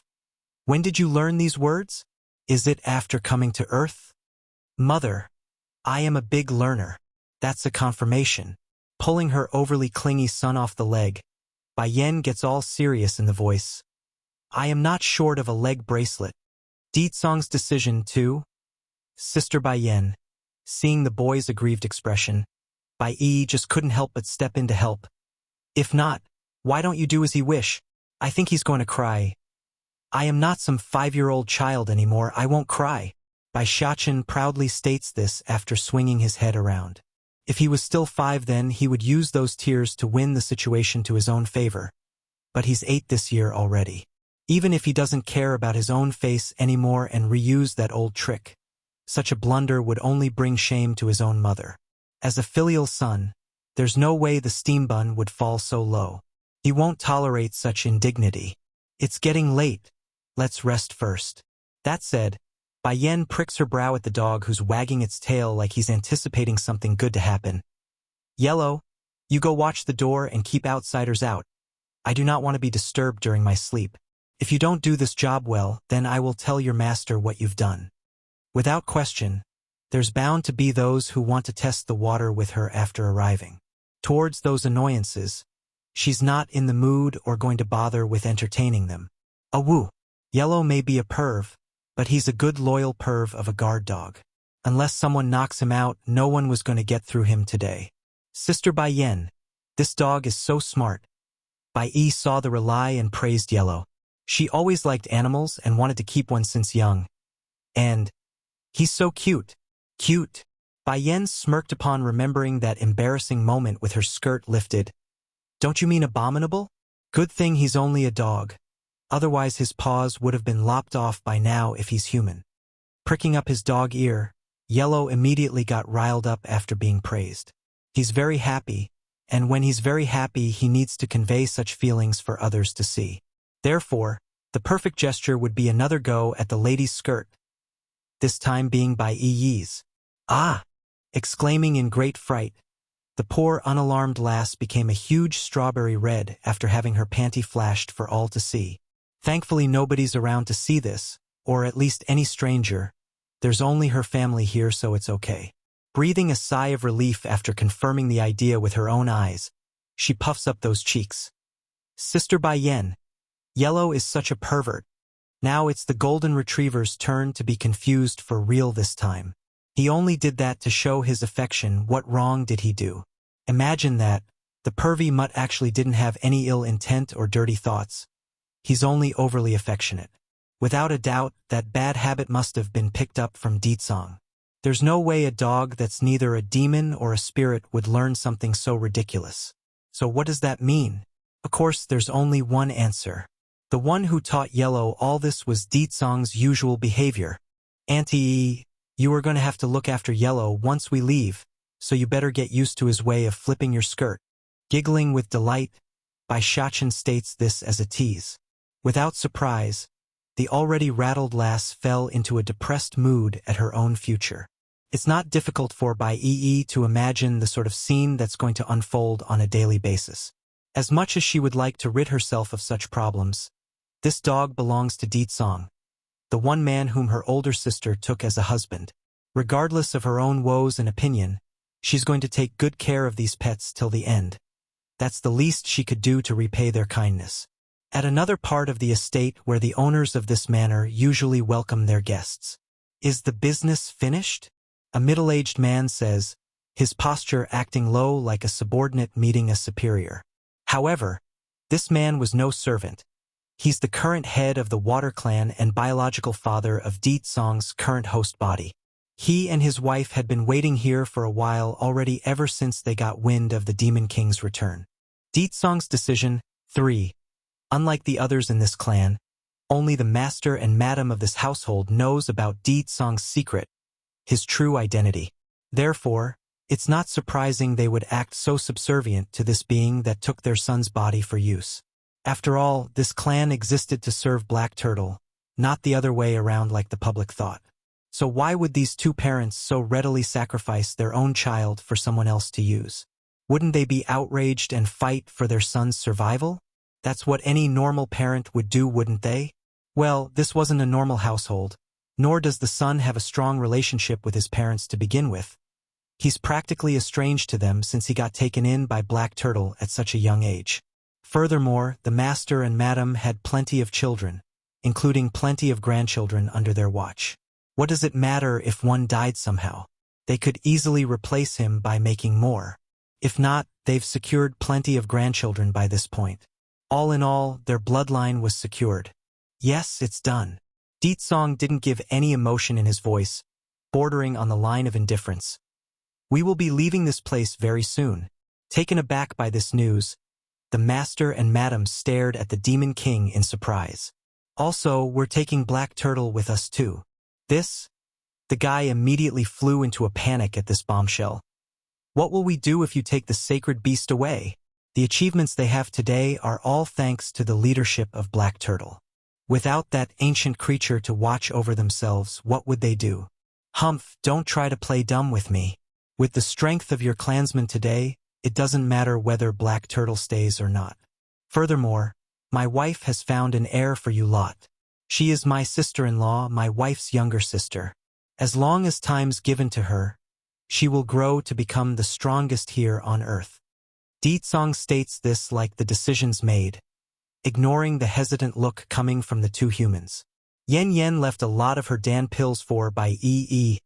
Coupling that with her initial talent, she's bound to become the strongest in this world where it's lacking in spiritual energy. I'm not here to ask for your opinion. I'm just telling you about it. And don't forget that your clan was no more than a weak household that needed protection. Everything you have today is thanks to Black Turtle. The current head of the Water Clan finally came back to his senses at that reminder. He couldn't argue about that point. Most of what they have was thanks to Black Turtle's support. Without that creature, they might have fallen from grace like so many other clans in the past, or be replaced by a different rising power along the way. All right, we will accept your arrangement. A cold flicker flashed in the Demon King's eye at the quick compliance. But from what I've observed of you people, being submissive isn't part of your nature. Black Turtle definitely played a part in helping the Water Clan climb this high, but the insidious and sneaky ploys from you lot also had a huge hand in it, don't you agree? Showing an awkward face, the master of the house decides to be blunt. Then what do you intend to do? I will imprint upon your souls. This seal will last 10 years. Once that time has expired, whether or not you follow my wife's little sister is your choice. However, during that period you must protect her with your all. This is the demand I have of you people. Song's decision for, and sure enough, the twitching mouth reaction from the master of the house told everyone what he was thinking inwardly. He indeed wanted to go back on that oath and kick Bai Yi out as soon as these people are gone. Why should they give up their wealth to some unknown, insignificant girl anyways? That's ludicrous. 10 years from now, can we really be free? The mortal eyed the demon king with skeptic light, making sure to keep watch for any signs of untruth about the deal. If we couldn't keep the wealth gathered through generations, then I need to make sure we can at least be free afterwards. With our current ability, gathering more wouldn't be an issue like this man says. Besides, most in the clan is already sick of the reclusive lifestyle of this place. Without the sacred beast watching over our heads, relocating to the big city would be a piece of cake. By then all of us can enjoy a lofty lifestyle in the Big Apple. 10 years is enough. 10 years is enough for Bai Yi to grow. Her future must be forged using her own hands. No one can fight in her stead. If she still can't secure the wealth I handed her, then there's nothing more to be done. A person that doesn't strive to be better doesn't deserve the best. That's how life works. The Demon King doesn't mind giving his sister-in-law a helping hand, but he's not going to protect her forever. That's not within his means nor wish to do so. However, the properties of the Water Clan, whether it be wealth or power, you have no right to take any of it away afterwards. In the future, the Water Clan's name will also be changed to the Bai Clan. Song shoots the two a glance to see their reaction. From what I've garnered, amassing new wealth in this world wouldn't be hard for people like you, is it not? So what do you choose? Submit, or... Once again, the master of the house was taken aback at being read like an open sheet of paper. He didn't want the Demon King to know his inner thoughts, but if things had come to this, then he might as well come clean. Fine, we choose to submit. Zzzzz. As soon as they agreed, the master and madam immediately felt a buzzing sound in their heads, causing them to clench up due to the painful ringing from a spiritual level. It's the effect of the seal taking place on their feeble bodies. Do not try to double-cross your oath. Otherwise the seal on your soul will let you understand what it means to break it. After dropping this sentence, Song swings his figure around to head back to his quarter. Bai Yan's suspicion was spot on. Right after she came to this estate, those who are curious or want to flaunt themselves before her came in droves. However, none managed to get in due to that big golden retriever guarding the doorway. The pervy mutt growled at anyone whom he didn't recognize as the ladies inside, hence forcing a standstill with no way in. To be clear, Yellow was in no way a powerful dog or anything. Heck, he's below the norm in terms of fighting strength for his breed. The only reason the people didn't trample over this mutt had much to do with the status this fella had. He's Song's pet. Everyone knew how pampered Yellow was. That's why none tried to cross him due to the owner behind his back. It's been so long, Black Turtle 1. Due to not wanting to leave yet, the bunch that came to bother Bai Yan lingered around and waited for their opportunity. They're all very curious and didn't want to be stalled by a mere dog at suckering up to this new young madam of the house. However, that quickly came to an end once they saw who had arrived from the rear. Young lord. Some of the more wary ones greeted Song after sensing his arrival. Getting dark in the face, the Demon King's mood got even more annoyed than usual after witnessing the charade that has become his place of rest. What are you all doing here? Scram. It's a well-known fact that this guy's ruthless and cruel in his way of dealing with matters that annoyed him. Therefore the group had no trouble making themselves scarce at this moment. That's all these people needed to make themselves scarce. It's a well-known fact around here Song doesn't deal kindly to those who cross him. That's why they didn't dare go provoke the man. Arf. Feeling the weight lifted from its shoulder after seeing the intruders gone, Yellow the pervy mutt immediately got all friendly with his owner. The perv wanted a pat on the head as a reward for doing a good job. However, Song didn't give him that and instead simply nodded and tried heading inside. Arf! Perhaps the letdown aggravated the mutt. But Yellow reacted instantly there when he saw the movement and pounced onto his own master's leg like glue and bit at those pants. He's been tasked with guarding the door. That means no exception regardless of who was coming. Let go! The man grows increasingly more incensed by the maltreatment he's getting from his own pet. This dog is getting ahead of himself. How dare he bite me and block my path? You... Despite the order, Yellow didn't relent there and only got more intense in his tug. The poor dog couldn't speak his mind, so the only recourse he had was to make noise and do his best. The sweet panty mistress already said, "I can't let anyone inside. This includes the master. Is Yen Yen sleeping? Did she task you to keep those people from going inside?" Deet Song eventually got it after seeing his pet's behavior towards that gathered crowd. He knows the dog had a higher intellect than most animals. That's why he's so fond of Yellow. Arf arf. Following that bark as confirmation, Yellow continues with his act of biting the man's pant and trying to drag him back. Unfortunately for this loyal guard, the Demon King didn't like playing tug-of-war with him right now.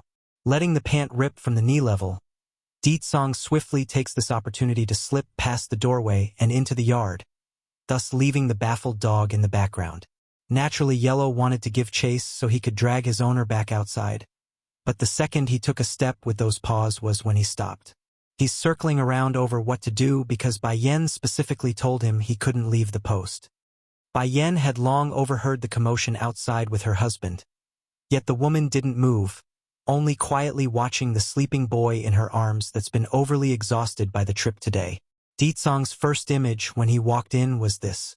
Immediately, the man picks his son up with one hand and rouses the steam bun up. Batty father?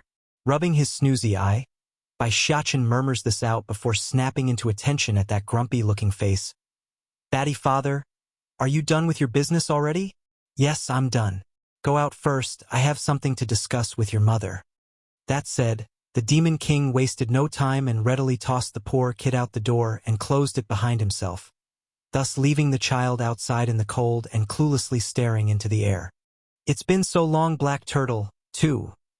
Bai Xiachen's momentary daze outside the yard lasted no more than Yellow's patience did for the pervy, but just couldn't resist coming over to give the boy a lick on the face after seeing what has transpired. I just knew it's going to turn out like this. As long as Batty Father is around, then I won't be able to sleep by Mother's side. He felt aggrieved and angry at the same time at the terrible thought. Sadly for this poor child, he couldn't fight nor overcome his old man who's many leagues ahead of himself. In the end, the steam bun could do nothing but accept reality as it was. His mother's bed belongs to his father and not him anymore. On top of the elaborately carved bed, Bai Yen waited patiently for her husband to return from the outside. Grinning as she watched him, "How did things go?" she asks with chirpiness in her smile, finding humor in the way her family behaves.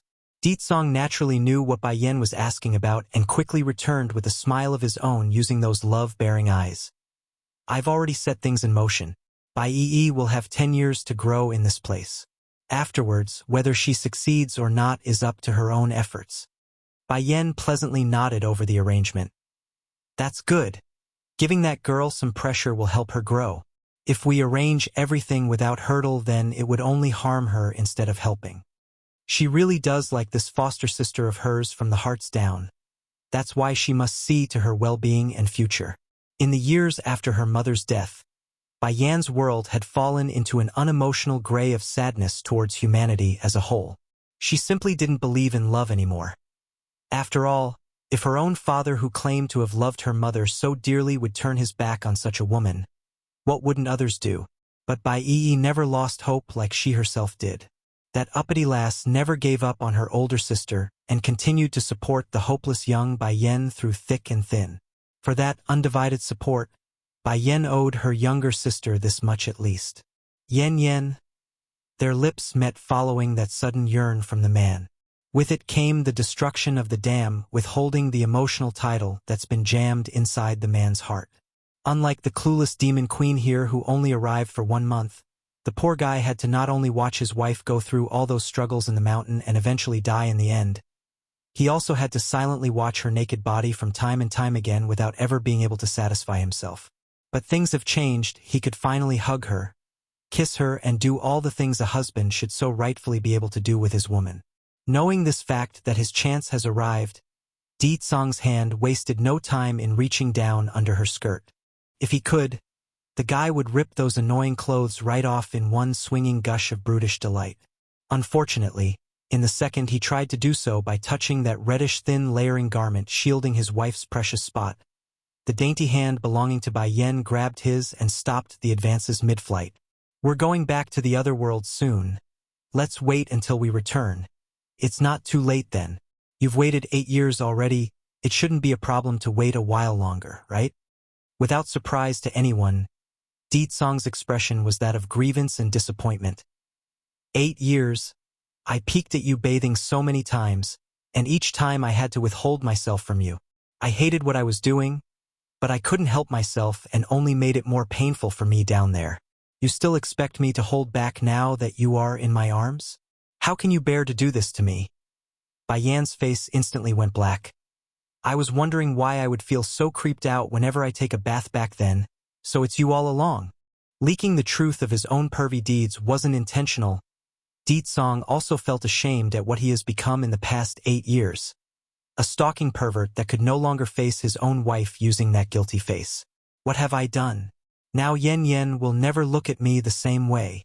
It's been so long, Black Turtle. 3. But this time, he really didn't want to let her go. Yen Yen, we are already husband and wife. Why do we have to go back to the celestial realm before we do it? Bai Yen appears startled by the question. There's no doubt the man before herself was Deetsong, the man she loves, but that physical body belonged to another. It's not like Bai Yen could say she hated being touched by other men aside from him specifically, right? Deetsong, this body is not yours. The uncomfortable lady bemoans going down this tunnel in their conversation. If I accidentally get pregnant, then the child won't be yours. Of course, there's the alternative option of using a condom to avoid pregnancy. But that doesn't change the fact she doesn't want to be touched. That's not a problem. As long as I know the child is mine, then what's the issue? But I care. Bai Yan's voiced her protest before softening up the tone. I know you endured 8 years already, but can you do a little more for me? When we get back to the celestial realm, I promise to double my compensation. Okay? It's a promise? Taking a bite at his wife's lip after the childish remark, Deetsong whispers this like a lost cause that has become this once great demon king. When do I not keep my promises? Bai Yen felt flustered at having her apple eaten and quickly tapped at his chest in a shy manner. All right. I'll be sure to make you can't get out of bed once we get back. Forming a charming smile that could hypnotize the entire world, the man gets all devious in the eyes. But first, I want a little interest for making me hold back. Leaning in, the demon lets loose a bit of his desire and lets their tongue battle it out within their mouths. He wants her nectar, every drop of it to elaborate his love. Due to not getting his way of gobbling up his wife, the couple didn't spend much more time inside the room afterwards. Therefore, it was quite the surprise when Bai Yen suddenly discovered her son and the pervy mutt carousing outside against the door when she swung it open. Mother, father. Bai Xiachen immediately scrambles up from the ground after falling over from the lack of door support, his expression showing that of a guilty party being caught red-handed. Arf arf. Yellow, on the other hand, didn't have such awareness though. After that quick bark, the perv swiftly came over to Bai Yan's side for a good petting. However, as the owner of this dog, how could Deetsong not know his personality? Without waiting for his pet to do what he always does when facing a fine beauty, the Demon King just slapped him right out into the air and left a comment for his wife. It's better if you stay away from him, he's a bit perverted. Awoo! Crying out after being hit twice in one day, Yellow felt so aggrieved by the maltreatment. He's a dog, not a punching bag by the master and mistress. Ignoring the protesting cry of his pet, Deetsong instead shifts his focus to Bai Xiachen, who's been eyeing himself. Have you heard enough? Not enough. Then I will find you a wife of your own once we get back. You can go hear all you like afterwards from her instead. Staring up in shock, the steam bun felt so wronged yet so powerless. Mother, does Batty Father not want me anymore? He's going to sell me out to a bad woman.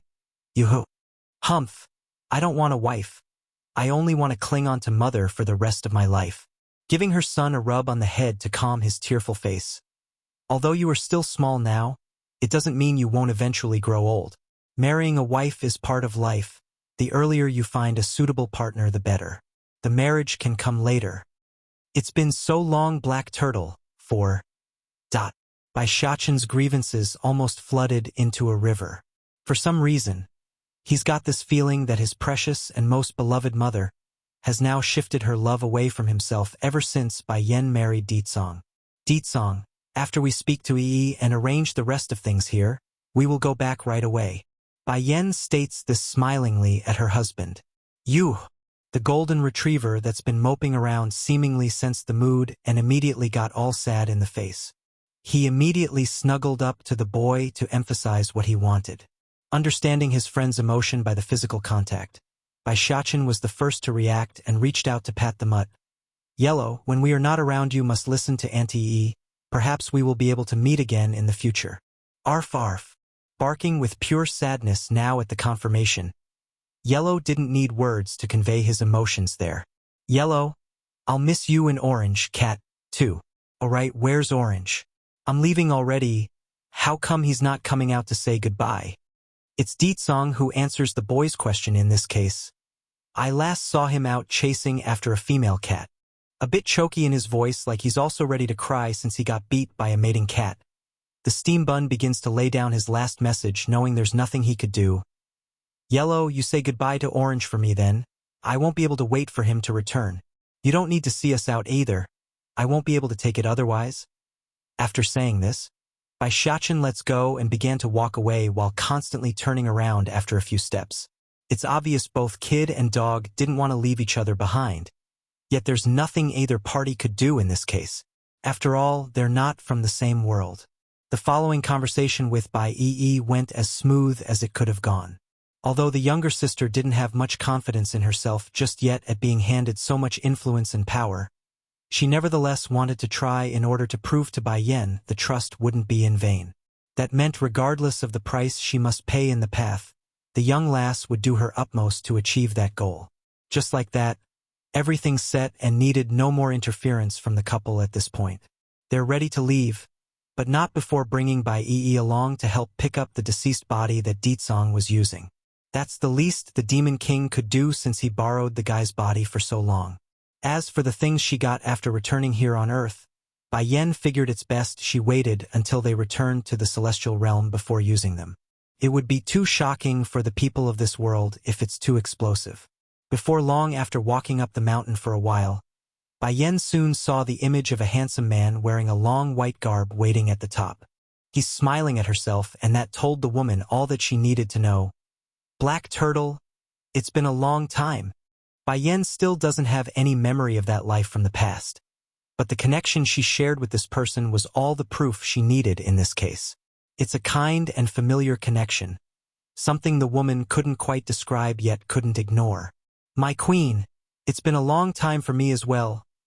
Black Turtle slowly came before her and stooped down his body to perform a half-bending greet. In that instant, a series of images came flashing back to Bai Yan's head. It's a man dressed in a white garb swinging a long white sword. He's dashing yet gentle even to the enemies he faced. That's Black Turtle, the proud general under her rule who stood at the peak of a cloud-covered mountain. Black Turtle, coming back from her trance after that brief lapse, Bai Yen faintly smiles at him but with even more closeness in the voice. Although I still don't remember everything just yet, but I do understand. You are very important to me. Now that you are back, it's time I brought all of you together. Azure Dragon, Vermilion Bird, and White Tiger. It's time you all met again. Vermilion Bird mentioned this to her before. If Bai Yen could gather all of them again, then she would need to head back to the Demon Mountain. The bird has something for her. Yen, let's go, we will go back now. Catching his wife's hand to lead the way, Ditsong swings his gaze to the man behind himself to signal it's time. Black Turtle, contact State Teacher. You and him will open the portal. Yes, sire. Arching his fist, Black Turtle complied without hesitation.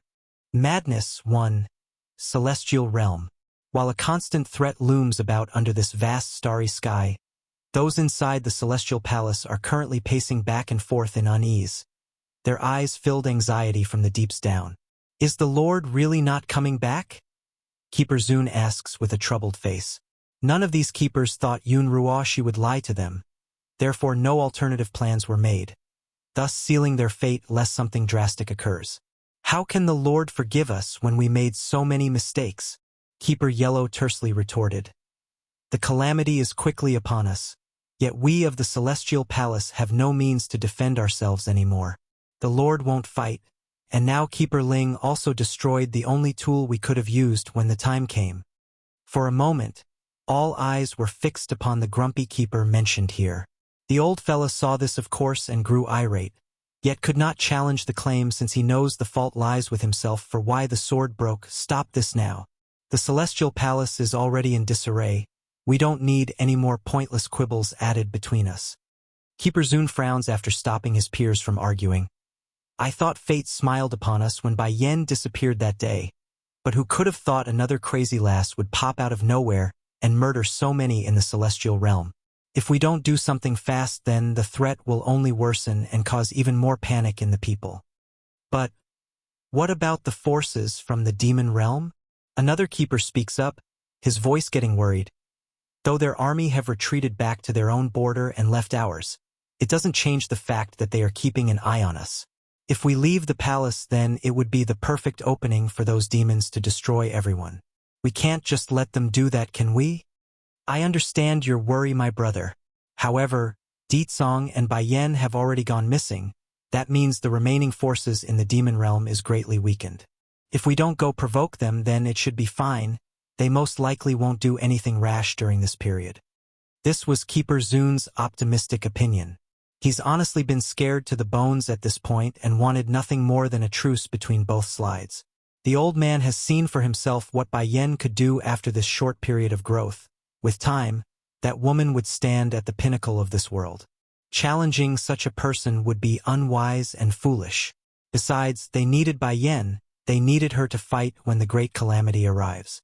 Funnily enough, though, there's no way Ditsong and Bai Yen would ever agree to a ceasefire, nor does the demons as a whole accept such an outcome. The hate they have for the celestial realm have long been printed into their souls.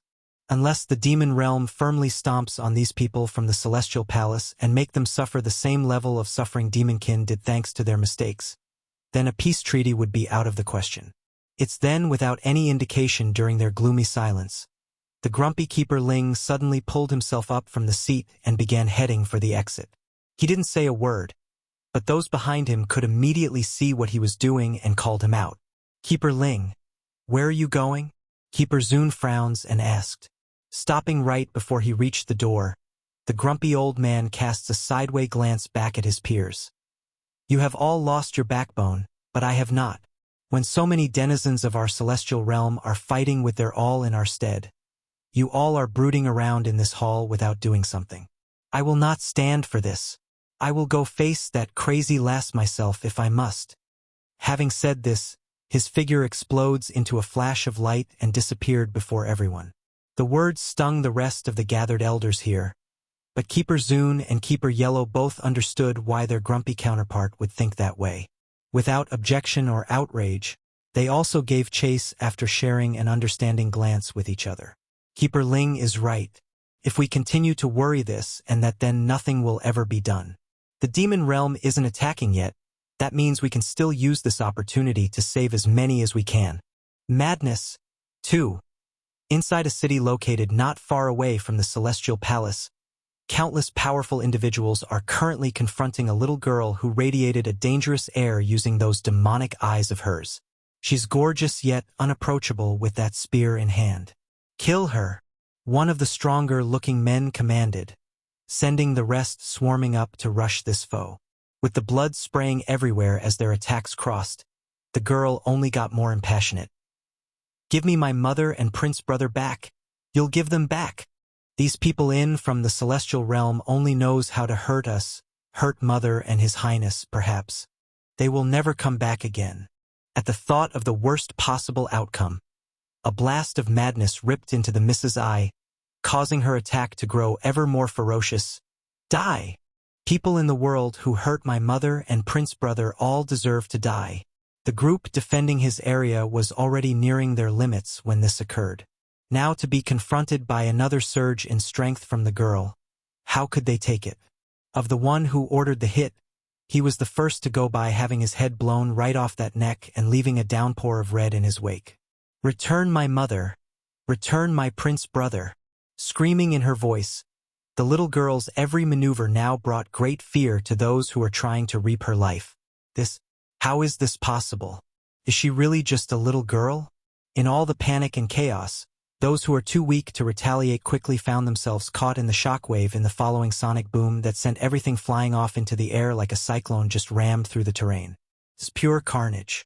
Whether it be building or person, they were all merciless, wrecked apart or blown away into some rubble. Somewhere else inside a mountain peak of the celestial realm, Jean Tion, the little glutton, had no idea the sort of trouble and destruction the outside was facing. The kid only wanted to continue filling his tummy with the delicious fruit in his hand, thus leaving that belly bulging with delight. On the contrary, his twin sister Ling Yen actually became depressed for a short while in the initial phase of being sent away with First Elder. She wanted to be with Bai Yen, sadly. She got no way to do so and eventually found herself landing here in this little stream up in the mountains and playing with the dragon on whom she's sitting atop of. Of course, the twins didn't come here alone. They're being closely escorted by Winger, the ancient bird demon who now acted as their loyal guardian. The man felt great guilt after all he's done. Therefore he felt the need to protect these kids, while the demon realm's main forces retreated back to their own territory while awaiting Song's return. Madness 3. While the twins were busy enjoying themselves here on this serene mountaintop, First Elder was more into contemplating the fate of their kind and the future it beholds. But the quiet times wouldn't last, for in the next moment of his long thought process came a huge draconian roar that rocked the air far and wide, reaching even their location that's devoid of civilized settlements. It's Princess Dragonese cry, First Elder thought after jumping down from the boulder in which he's perched. What could have happened to cause Her Highness this much grief? This won't do. I must locate her immediately. She is the Queen's goddaughter. If anything happens to her while under my watch, then I won't be able to face the Queen anymore. Taking to the sky to swoop over to the twins' spot. Winger, I'm leaving you in charge here. Protect the princess and prince while I'm not around. Swinging his head around, Winger didn't need to guess on the reasoning, for he too heard the cry. Is it to do with that dragon roar? Yes, you're correct. I must leave now, so I can't explain.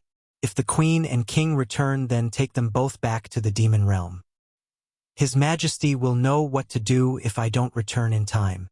Dropping these orders down, the old demon elder didn't say more and rushed in rapid pace to find the dragoness. Back over in the city, a grave scene has taken hold of this settlement. Those who aren't strong enough or fled at a much earlier time have mostly died by now.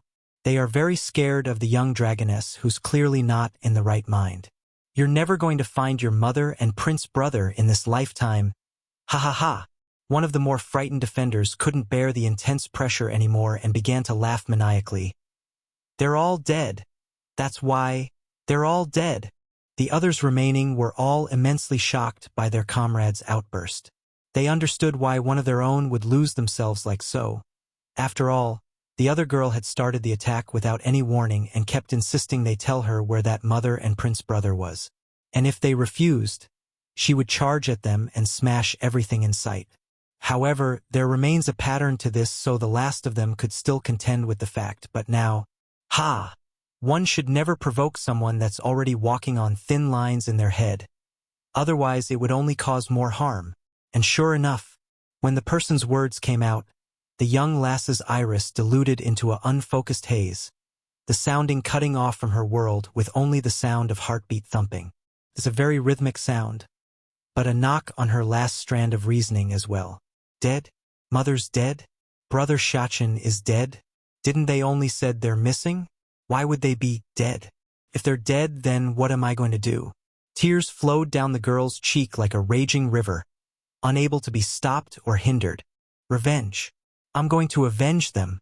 Celestial Palace, keepers, this world, they will all pay. Ah ha ha ha ha. Clasping that head of hers, the young lass roared out in pure madness that's able to shake the very fabric of reality. It's suffocating to even peer at this scene. In spite of that ominous pressure, the man that's lost his mind as well due to the situation continues to lash out, causing those around him to cower backwards in order to gain some distance. Ha ha ha. Dead. They're all dead. You will not have a good ending either. Ha ha ha.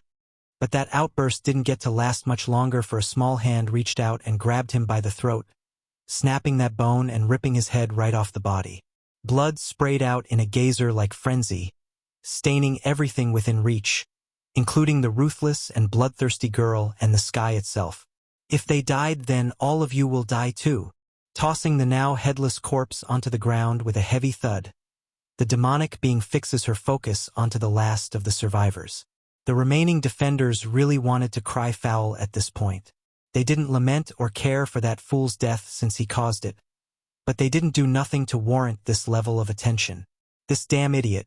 If he wants to die, then do it alone. Don't drag us down with him. Heartache 1. This is bad. The leader of the group could no longer keep up the courage to fight this fear. Without another thought, the individual ditches his companions and turned tails for the other way in a thin glimmer of hope to save his own hide. However, it's too late. The scorching flame that materialized as he did so came shooting over in a blast of radiant heat, engulfing him and burning him into ash. Acting in a similar effect to a plague, the purgatory flames quickly contaminated the rest of the city after the initial explosion, burning and incinerating the structures in its wake. Fortunately, most if not all of the residences were able to escape in time after having the battle dragged on for so long. Otherwise, the victims here today would be in the tens of thousands. But this fact did not matter to the young lass who caused all this, though. That mind of hers was quickly losing upon itself, replaced only by anger and a murderous intent for all living things. So, by the time Keeper Ling and the rest of his fellows from the Celestial Palace arrived, was when this scene of carnage reached its peak, the lass standing atop of a pile of what remained of the defenders with a couple survivors wailing in pain and one extending their hand out for help. Sadly for the grumpy keeper who attempted to charge in at this cruel scene, the perpetrator didn't give him the chance to do anything, incinerated the last of the survivor like a big slap at his face without surprise. Keeper Ling felt an indescribable burst of anger wanting to explode out of his chest. Fixating his menacing eye at the one responsible, "Little girl, I do not believe there is any grudge between us. Why do you attack and murder so many of us from the celestial realm?" This wasn't the first attack on one of the cities under their management. The only reason they never came out was due to the threat of the demon realm attacking if they interfered. That's why the old-timer felt so angry. He's angry at himself for not acting sooner and allowing this heinous carnage to run so long. You all deserve it. They all deserve to die. You? Drawing his sword in one full swing, Keeper Ling didn't hesitate and slashes down at the young lass's head after getting the broken answer. Despite the sudden and sneaky maneuver, the blood-covered girl neither hid nor dodged, only strolling forward as the sword came down. It hit, and a sharp gash now shows from the shoulder down to the right elbow. It's painful to even glare at it as the blood poured out. Keeper Ling, this little girl doesn't seem to be right in the head. Keeper Zun zoned in at the erratic tone and commented, "Her symptoms? It's as if she's gone berserk? Not only that, she seems to sense a deep level of sadness as well exuding from the girl's body, as if she's willing to throw away the life she had due to its meaningless existence." Not good, the kind keeper exclaims suddenly. She's not only gone berserk, she also wants to commit suicide with us. Suicide? Jolting to attention at the phrase, Keeper Ling, who had the biggest balls among his peers, didn't want to get an inch closer at this point. He's arrogant and stubborn at times, but that doesn't mean he's willing to die for nothing. So, turning to his sword, he slashes out multiple times and shot out energy blade after energy blade. The repeated attack worked. Falling into tatters, the blood-stained dress was cut all over with the deep wounds on that body to showing for it. In light of the savage hits, she doesn't falter and lacked any image of someone suffering from pain. On the contrary, there's only a deeper level of hatred in that dainty little face, which manifested into a deep dark black burning fire that scorched everything in its vicinity. Keeper Ling, don't let her near us. Keeper Zun advises his peer in great shock. Make no mistake, there's no question in the kind keeper's mind that the girl's current state was dreadfully dangerous. Take that black burning fire, it's giving him such a bad feeling that he instinctively. Heartache 2. Keeper Ling didn't relent in his attacks, only increasing in his furor by throwing blow after blow out towards the demonic being. Sadly for him, though, that deep dark flame reacted with a mind of its own, burning and incinerating any energy blade he shot at her. Then, to counter his own attacks, the pyre of black suddenly took on the shape of a dragon and pounced at himself, whistling over in a mounting charge of death. "Run!" Keeper Yellow grits his teeth and yells this out aloud, not wanting to keep mixing himself with this freaky girl. He could see the attacks were fruitless. When did the demon realm have another strong one like this? Why didn't we know about this? Seeing Yellow already fleeing for his own life, the other keepers who also witnessed this immediately turned tail and ran as well. However, one of them acted just a tad too late there and got caught by the flaming dragon that coiled into a deathly grip around the leg. By the time any of them realizes this had befallen one of their own, it was already late. All they could hear were the deafening scream of their own brother in this dark, damp night as they glanced backwards. As much as their hearts wanted to help, they are aware there's nothing they could do but flee from the scene of carnage. Dragoni wasn't going to let them escape, of course. Increasing her pace to give chase, the girl didn't make it far before a hand suddenly grabbed her by the shoulder and stopped her on the spot. As retaliation, she swiped backwards in a reflexive jab at the person. Bang! The one doing this was none other than First Elder, who had just arrived on the site. He did not expect such a strong reaction in that instant and took the hit fully, causing his old body to stumble backwards and shuddering in dismay. But as the old saying goes, an old bone always has more experience than the young. Despite getting hit, the old-timer was quickly able to recover and make sense of the carnage around the ruined city. "Princess Dragoni, what is going on here?" Then, seeing the wounds all over the young lass's body, First Elder's face darkened as he peered in the direction of those fleeing keepers. "Is it the Celestial Palace who did this to you?" Yet no reply came from the princess's mouth, only an indifferent stare at the old elder before turning back to her initial course of giving chase. "You can't go!" First Elder exclaims, quickly reaching out again to grab hold of Dragoni's hand. "You are injured. If you continue to overdraw on your powers, then your life will be expended and you'll die." Funny part was that Dragoni never intended to live after this fight anyways, thus making the elder's concern moot. Once she kills them all from the Celestial Palace, then she would kill herself regardless. It doesn't matter in the end. "Go away!" Finding the old elder won't go away, Dragoni releases a sliver of her powers to shove the person away. This appalled the old elder. In honest truth, he never thought the young dragoness would hold such powers that threatened even himself. Above all, he could tell Dragoni was already tapping into the dragon essence inside herself to power this feat. If this continues, then nothing would be able to save her. Like the old man suspected, the situation has gone from bad to worse in this brief period. However, not all hope was lost. Dragoni still had a glimpse of sanity left in her. Otherwise, the girl would have attacked the old grandpa in force at the beginning. "Princess Dragoni, you mustn't go. The Celestial Palace will be dealt with by the forces of the demon realm. At this rate, you will really die. If you die, then what about the queen, your mother? And what about Prince Xiaqin? He is going to be extremely sad if you die." Hurrying to get in front with arms spread, First Elder didn't want to risk letting her get away after seeing that feet moving. And sure enough, the very mention of those two brought a wavering stall to Dragoni's movement. Yet it's not due to her coming back to reason. Nay, it's an intensified anger swirling in those eyes like it's going to erupt. Heartache 3. Those people killed mother and brother Xiaqin. Those people killed them. They're all damned and deserves it. I'm going to avenge them by murdering them all.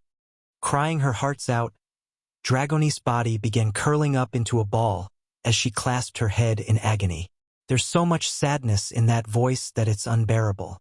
First Elder's heart raged at this like a good senior would when facing a junior's pain. He doesn't know what has been said by those bastards, but it couldn't have been good if Dragoni would lose herself to such extent. Even so, the old demon doesn't intend to act just yet. Not until the king and queen returns anyways. It's just a matter of time, and when they do return, the first to be conquered would be the Celestial Palace. "I am so miserable. Mother is not around anymore. Prince Brother is not around anymore. Why is it only me here? It's so painful. I'll murder them all. At first the old demon elder thought his persuasion had some effect in bringing the princess back to her senses, but that last bit about murdering them all instantly shattered any illusion he had about that notion. Then glancing down at those red menacing eyes, he saw the madness swirling within those irises. It's enough to make him flinch backwards like he's peering into a chaotic void, ready to devour the whole world. Princess, neither the queen nor prince is dead. If they see you like this, then it will only cause them great pain. Do you not see that? Move, liar, you're a liar. Shoving the old elder aside in anguish, that tearful face told the world she didn't believe any of it. They are gone. I can't feel their presence anymore. Before I can always sense Mother's energy signature no matter where she is. Now I can't. I can't at all. I'm going to avenge her. I'm going to avenge her and murder them all. In light of the shove, First Elder continues to cling onto her like a helpless grandfather trying to save his own grandchild. He knows, unless the queen returns in person and do something about this, there's no stopping the princess from going berserk. But would that be possible? The queen only disappeared not too long ago. What are the chances that she would return this quickly? But then suddenly, as he thought of this, beam of light gradually appears from the night sky, dispersing the dark clouds like a ray of sunshine. Seemingly becoming aware of this event above his own head, First Elder slowly raises his head to look up. Then that's when he saw it. That incredible picture of a woman and child coming down from the void and causing his eyes to widen in shock and glee. He's trembling with excitement and an indescribable sense of fortune. The familiar red, and that familiar smile, it's everything that he could ask for. Then that boy, that sly yet adorable young face of a boy, he would love to cradle in a protective basket. There the demon queen and demon prince, he sought to bring back to help himself. Heartache for Dragoni. Initially Yen expected to re-enter the celestial realm from somewhere closer to where she left off. Yet that wasn't the case, nor did she expect to find her goddaughter lying there on the ground all bloodied up and in tatters. What's going on? Who is the one who hurt you like this? She quickly descends from the sky and lands before the stunned-looking lass, her arms open and readying to reach out to help. The dragoness didn't utter a word, though, at those welcoming arms. Instead, she wholeheartedly threw herself over to the demon queen and wrapped those little arms around the woman's waist, refusing to let go in fear of losing her for a second time. Dragoni, tell me, what is going on here? Caressing the girl's back in a soothing gesture after nearly losing her balance. Yen could tell something terrible must have occurred to rattle her daughter to this extent. I only left for a short while. How did things turn out like this? I bet it's those from the Celestial Palace who did this again. Wah! Wah! Under that soft cooing, Dragoni finally crumbled and began to weep in earnest. There's no madness in the eye, nor cold menacing hatred for the world in that sob. Only the pitiful crying of a sad little girl who suddenly got her world back. They told me you and Brother Xiachen were dead. Wah, I don't want you to die, I don't want you. Recognizing the princess's state of mind has returned. First Elder, who's been dreadfully worried up until now, could feel at ease and released the tense grip around his hand. He was ready to move if the princess attacked the demon queen. That's how alarmed the old demon felt when he saw the girl jumping at the older woman. Likewise, Xiachen also saw the unstable mind of Dragoni, who continued to cry. He didn't know how to show his emotions right now aside from clenching his fist in frustration. He knew it's not his fault, but he could disregard the guilt he felt inside for not being around for the lass when she needed him the most. I will definitely make those who hurt her pay. The steam bun vowed inwardly, his eyes firm and strong. Dragoni, I will not die, Xiachen will not die, and we will never leave you. Yen says, using her soft, gentle voice reserved only for the kids. How can they claim I'm dead before my daughter? With Dragoni's personality, she would never be able to take the trauma. I will never forgive those bastards. Really? Dragoni finally lets up her damp mood and looked up to face the demon queen. You're not just trying to coax me? You'll really never leave? The girl's really afraid, fearing right down to her core. No one knows the crumbling feeling of her world disappearing during these past few days. Unlike her childhood where no one loved her, Bai Yan was the only sunshine in her life. Without that light, there's only darkness and despair. Really? Inhaling deeply, Bai Yan forcibly presses down the swirling emotion from within to show a reassuring smile. When did mother lie to you? Now take a medicinal pill and recover first. Okay? Heartache. 5. Okay. Dragoni obediently nods after being offered a shiny green bead. If only those keepers could see this right now. If they did, then they would surely be popping their eyes out. The way the dragoness behaved was like a 180, a stark contrast to the world-devouring version just minutes ago. Mother, my heart is uncomfortable. Bai Xiaqin sniffled his nose in a choking manner after witnessing Dragoni take the medicine from Bai Yan's hand. We mustn't let those who injured her go. Clenching her fist, Bai Yan was of the same opinion. Dragoni? Who hurt you?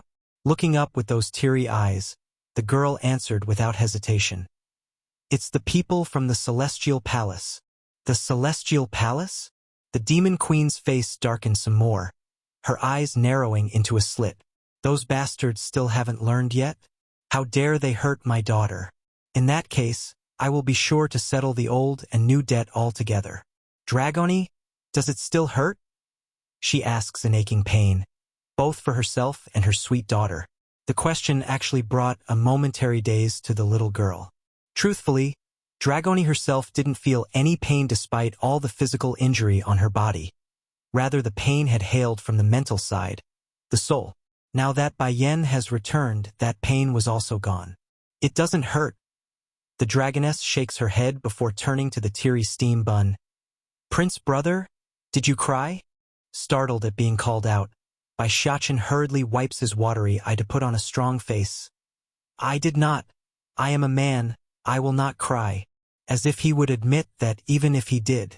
That's good, said Dragoni with a brilliant smile. It really doesn't hurt, so don't feel sad for me. I'm so happy you're back. That did it. Originally the steam bun could still hold back his tears, but that remark instantly broke the dam and made him leak those droplets. In his haste, Bai Xiaqin had to quickly turn away and wipe the corner of his eye to not look so emotional. Queen, Prince? First Elder figured it's time he spoke since everyone's slightly calmer now. Now that you are back, His Majesty should wake up too. Are we going back to the demon realm first? No need to hurry, we can head back home later. First we must settle a debt here. Just thinking of what the Celestial Palace has done during her absence was enough to make the woman's blood boil. Unfortunately for Bai Yan's plan, she miscalculated in this case and the courage those people had. Dragoni's power had completely shocked those old keepers. There's no way they would willingly return to the Celestial Palace. Even if she does barge into that place and attack it, the only ones left defending it would be the other soldiers and guards at station. Queen, the elder frowned. There is one thing I have to tell you first. What's the matter? She asks with a wary face. It's about that Yun Ruoshi. The elder's face didn't look very good either. After you disappeared that day, we locked up Yun Ruoshi and made her experience all the tortures we had to offer. We also made sure to keep guard of her with several high demons at the cell. But she still managed to escape our grasp. Faintly frowning, Bai Yan also found the news worrisome. Run away? How could she have done that considering her powers? Yes, with her strength it shouldn't be possible. Even if the Celestial Palace wants to save her, those keepers shouldn't be capable without alarming us during the raid. What's more, the way that Yun Ruoshi disappeared is very odd. There's not a trace to go by, like she's just gone from the world itself. Heartache. 6. Disappear from thin air? Rubbing her chin, Bai Yan's eyes began to gleam with thought. It's not possible for her to do that. Someone must have helped her somehow, and that individual must be extremely powerful. Perhaps stronger than those from the Celestial Palace. A bitter taste filled the old demon's tongue at the idea. My queen, this matter is our fault. If we had slain that Yun Ruo that day, then she never would have been able to escape to continue scourging our world. Elder, the blame is not yours to bear, she says while shaking the head. After all, you didn't know someone would try to save her. What's more, if someone that powerful is willing to move on her behalf, then you're powerless to stop them anyways. You're not their opponent. I'm just curious as to why they aren't moving more openly and remains in the shadow. The elder's heart literally skipped a beat. What you're saying is, the one who did it is a divine lord? Someone that's capable of tearing a piece of the world and making it his own? Unlike demi-divine lords who have barely scraped at the surface of what the physical law of the world has to offer, a divine lord was someone that's truly grasped onto the world. They're capable of tearing through space itself and ruling over a pocket dimension as their own. That's what it means to advance further. It should be. Bai Yan nods and confirms the idea. First elder visibly gasped. No wonder state teacher told us not to pursue that Yun Ruoshi for the time being. He likely saw this coming. But why did that person not face us in person if he's that capable? Someone that powerful shouldn't need to hide in the shadows. Nor would we be able to capture that Yun Ruoshi from the very start if he came forward. None of this is making sense. I will discuss the issue with Ditsong when he wakes up again. Whoever they are or whatever they are, they're bound to face us eventually. We must be prepared for that day when it comes. If such enemy does appear, they would be the strongest they faced thus far. I understand, nodded the elder. Queen, the little princess and prince are still here in the celestial realm. Should we go meet with them? You are right, we should go meet with them later. Ling Yan and Jean Tian must be missing me a lot. I bet they are already crying their noses out by this point. At the mention of her precious twins, Bai Yan's heart would immediately soften up. However, the second her sight glanced over Dragoni's body, the fire within would immediately burst forward again and caused her to rage. Dragoni, come with me. We will go to the celestial palace and settle your debt. Okay. Dragoni obediently answers, her attitude like a good little child that could do no wrong. Your eyes? It's only then does the demon queen notice her goddaughter's iris. They're of a different shade carrying a spooky and fearful glint. Despite the dragoness's attempt at hiding this fact, it's too impactful. Reaching up to touch her own eyelid, Dragoni appears puzzled as well. It's been like this since I woke up again. Mother, are you going to dislike me because of this? That question held so much nervous tension that everyone could hear it. She's just too afraid of being rejected by her most precious mother that it hurts just listening to it. That's how insecure the dragoness was inside. Heartache. 7. Perhaps becoming aware of the insecurity in her daughter's heart, Bai Yan gently pulls the girl into a hug before attempting to break the shadow inside. Of course not. You are my daughter. I will never dislike you.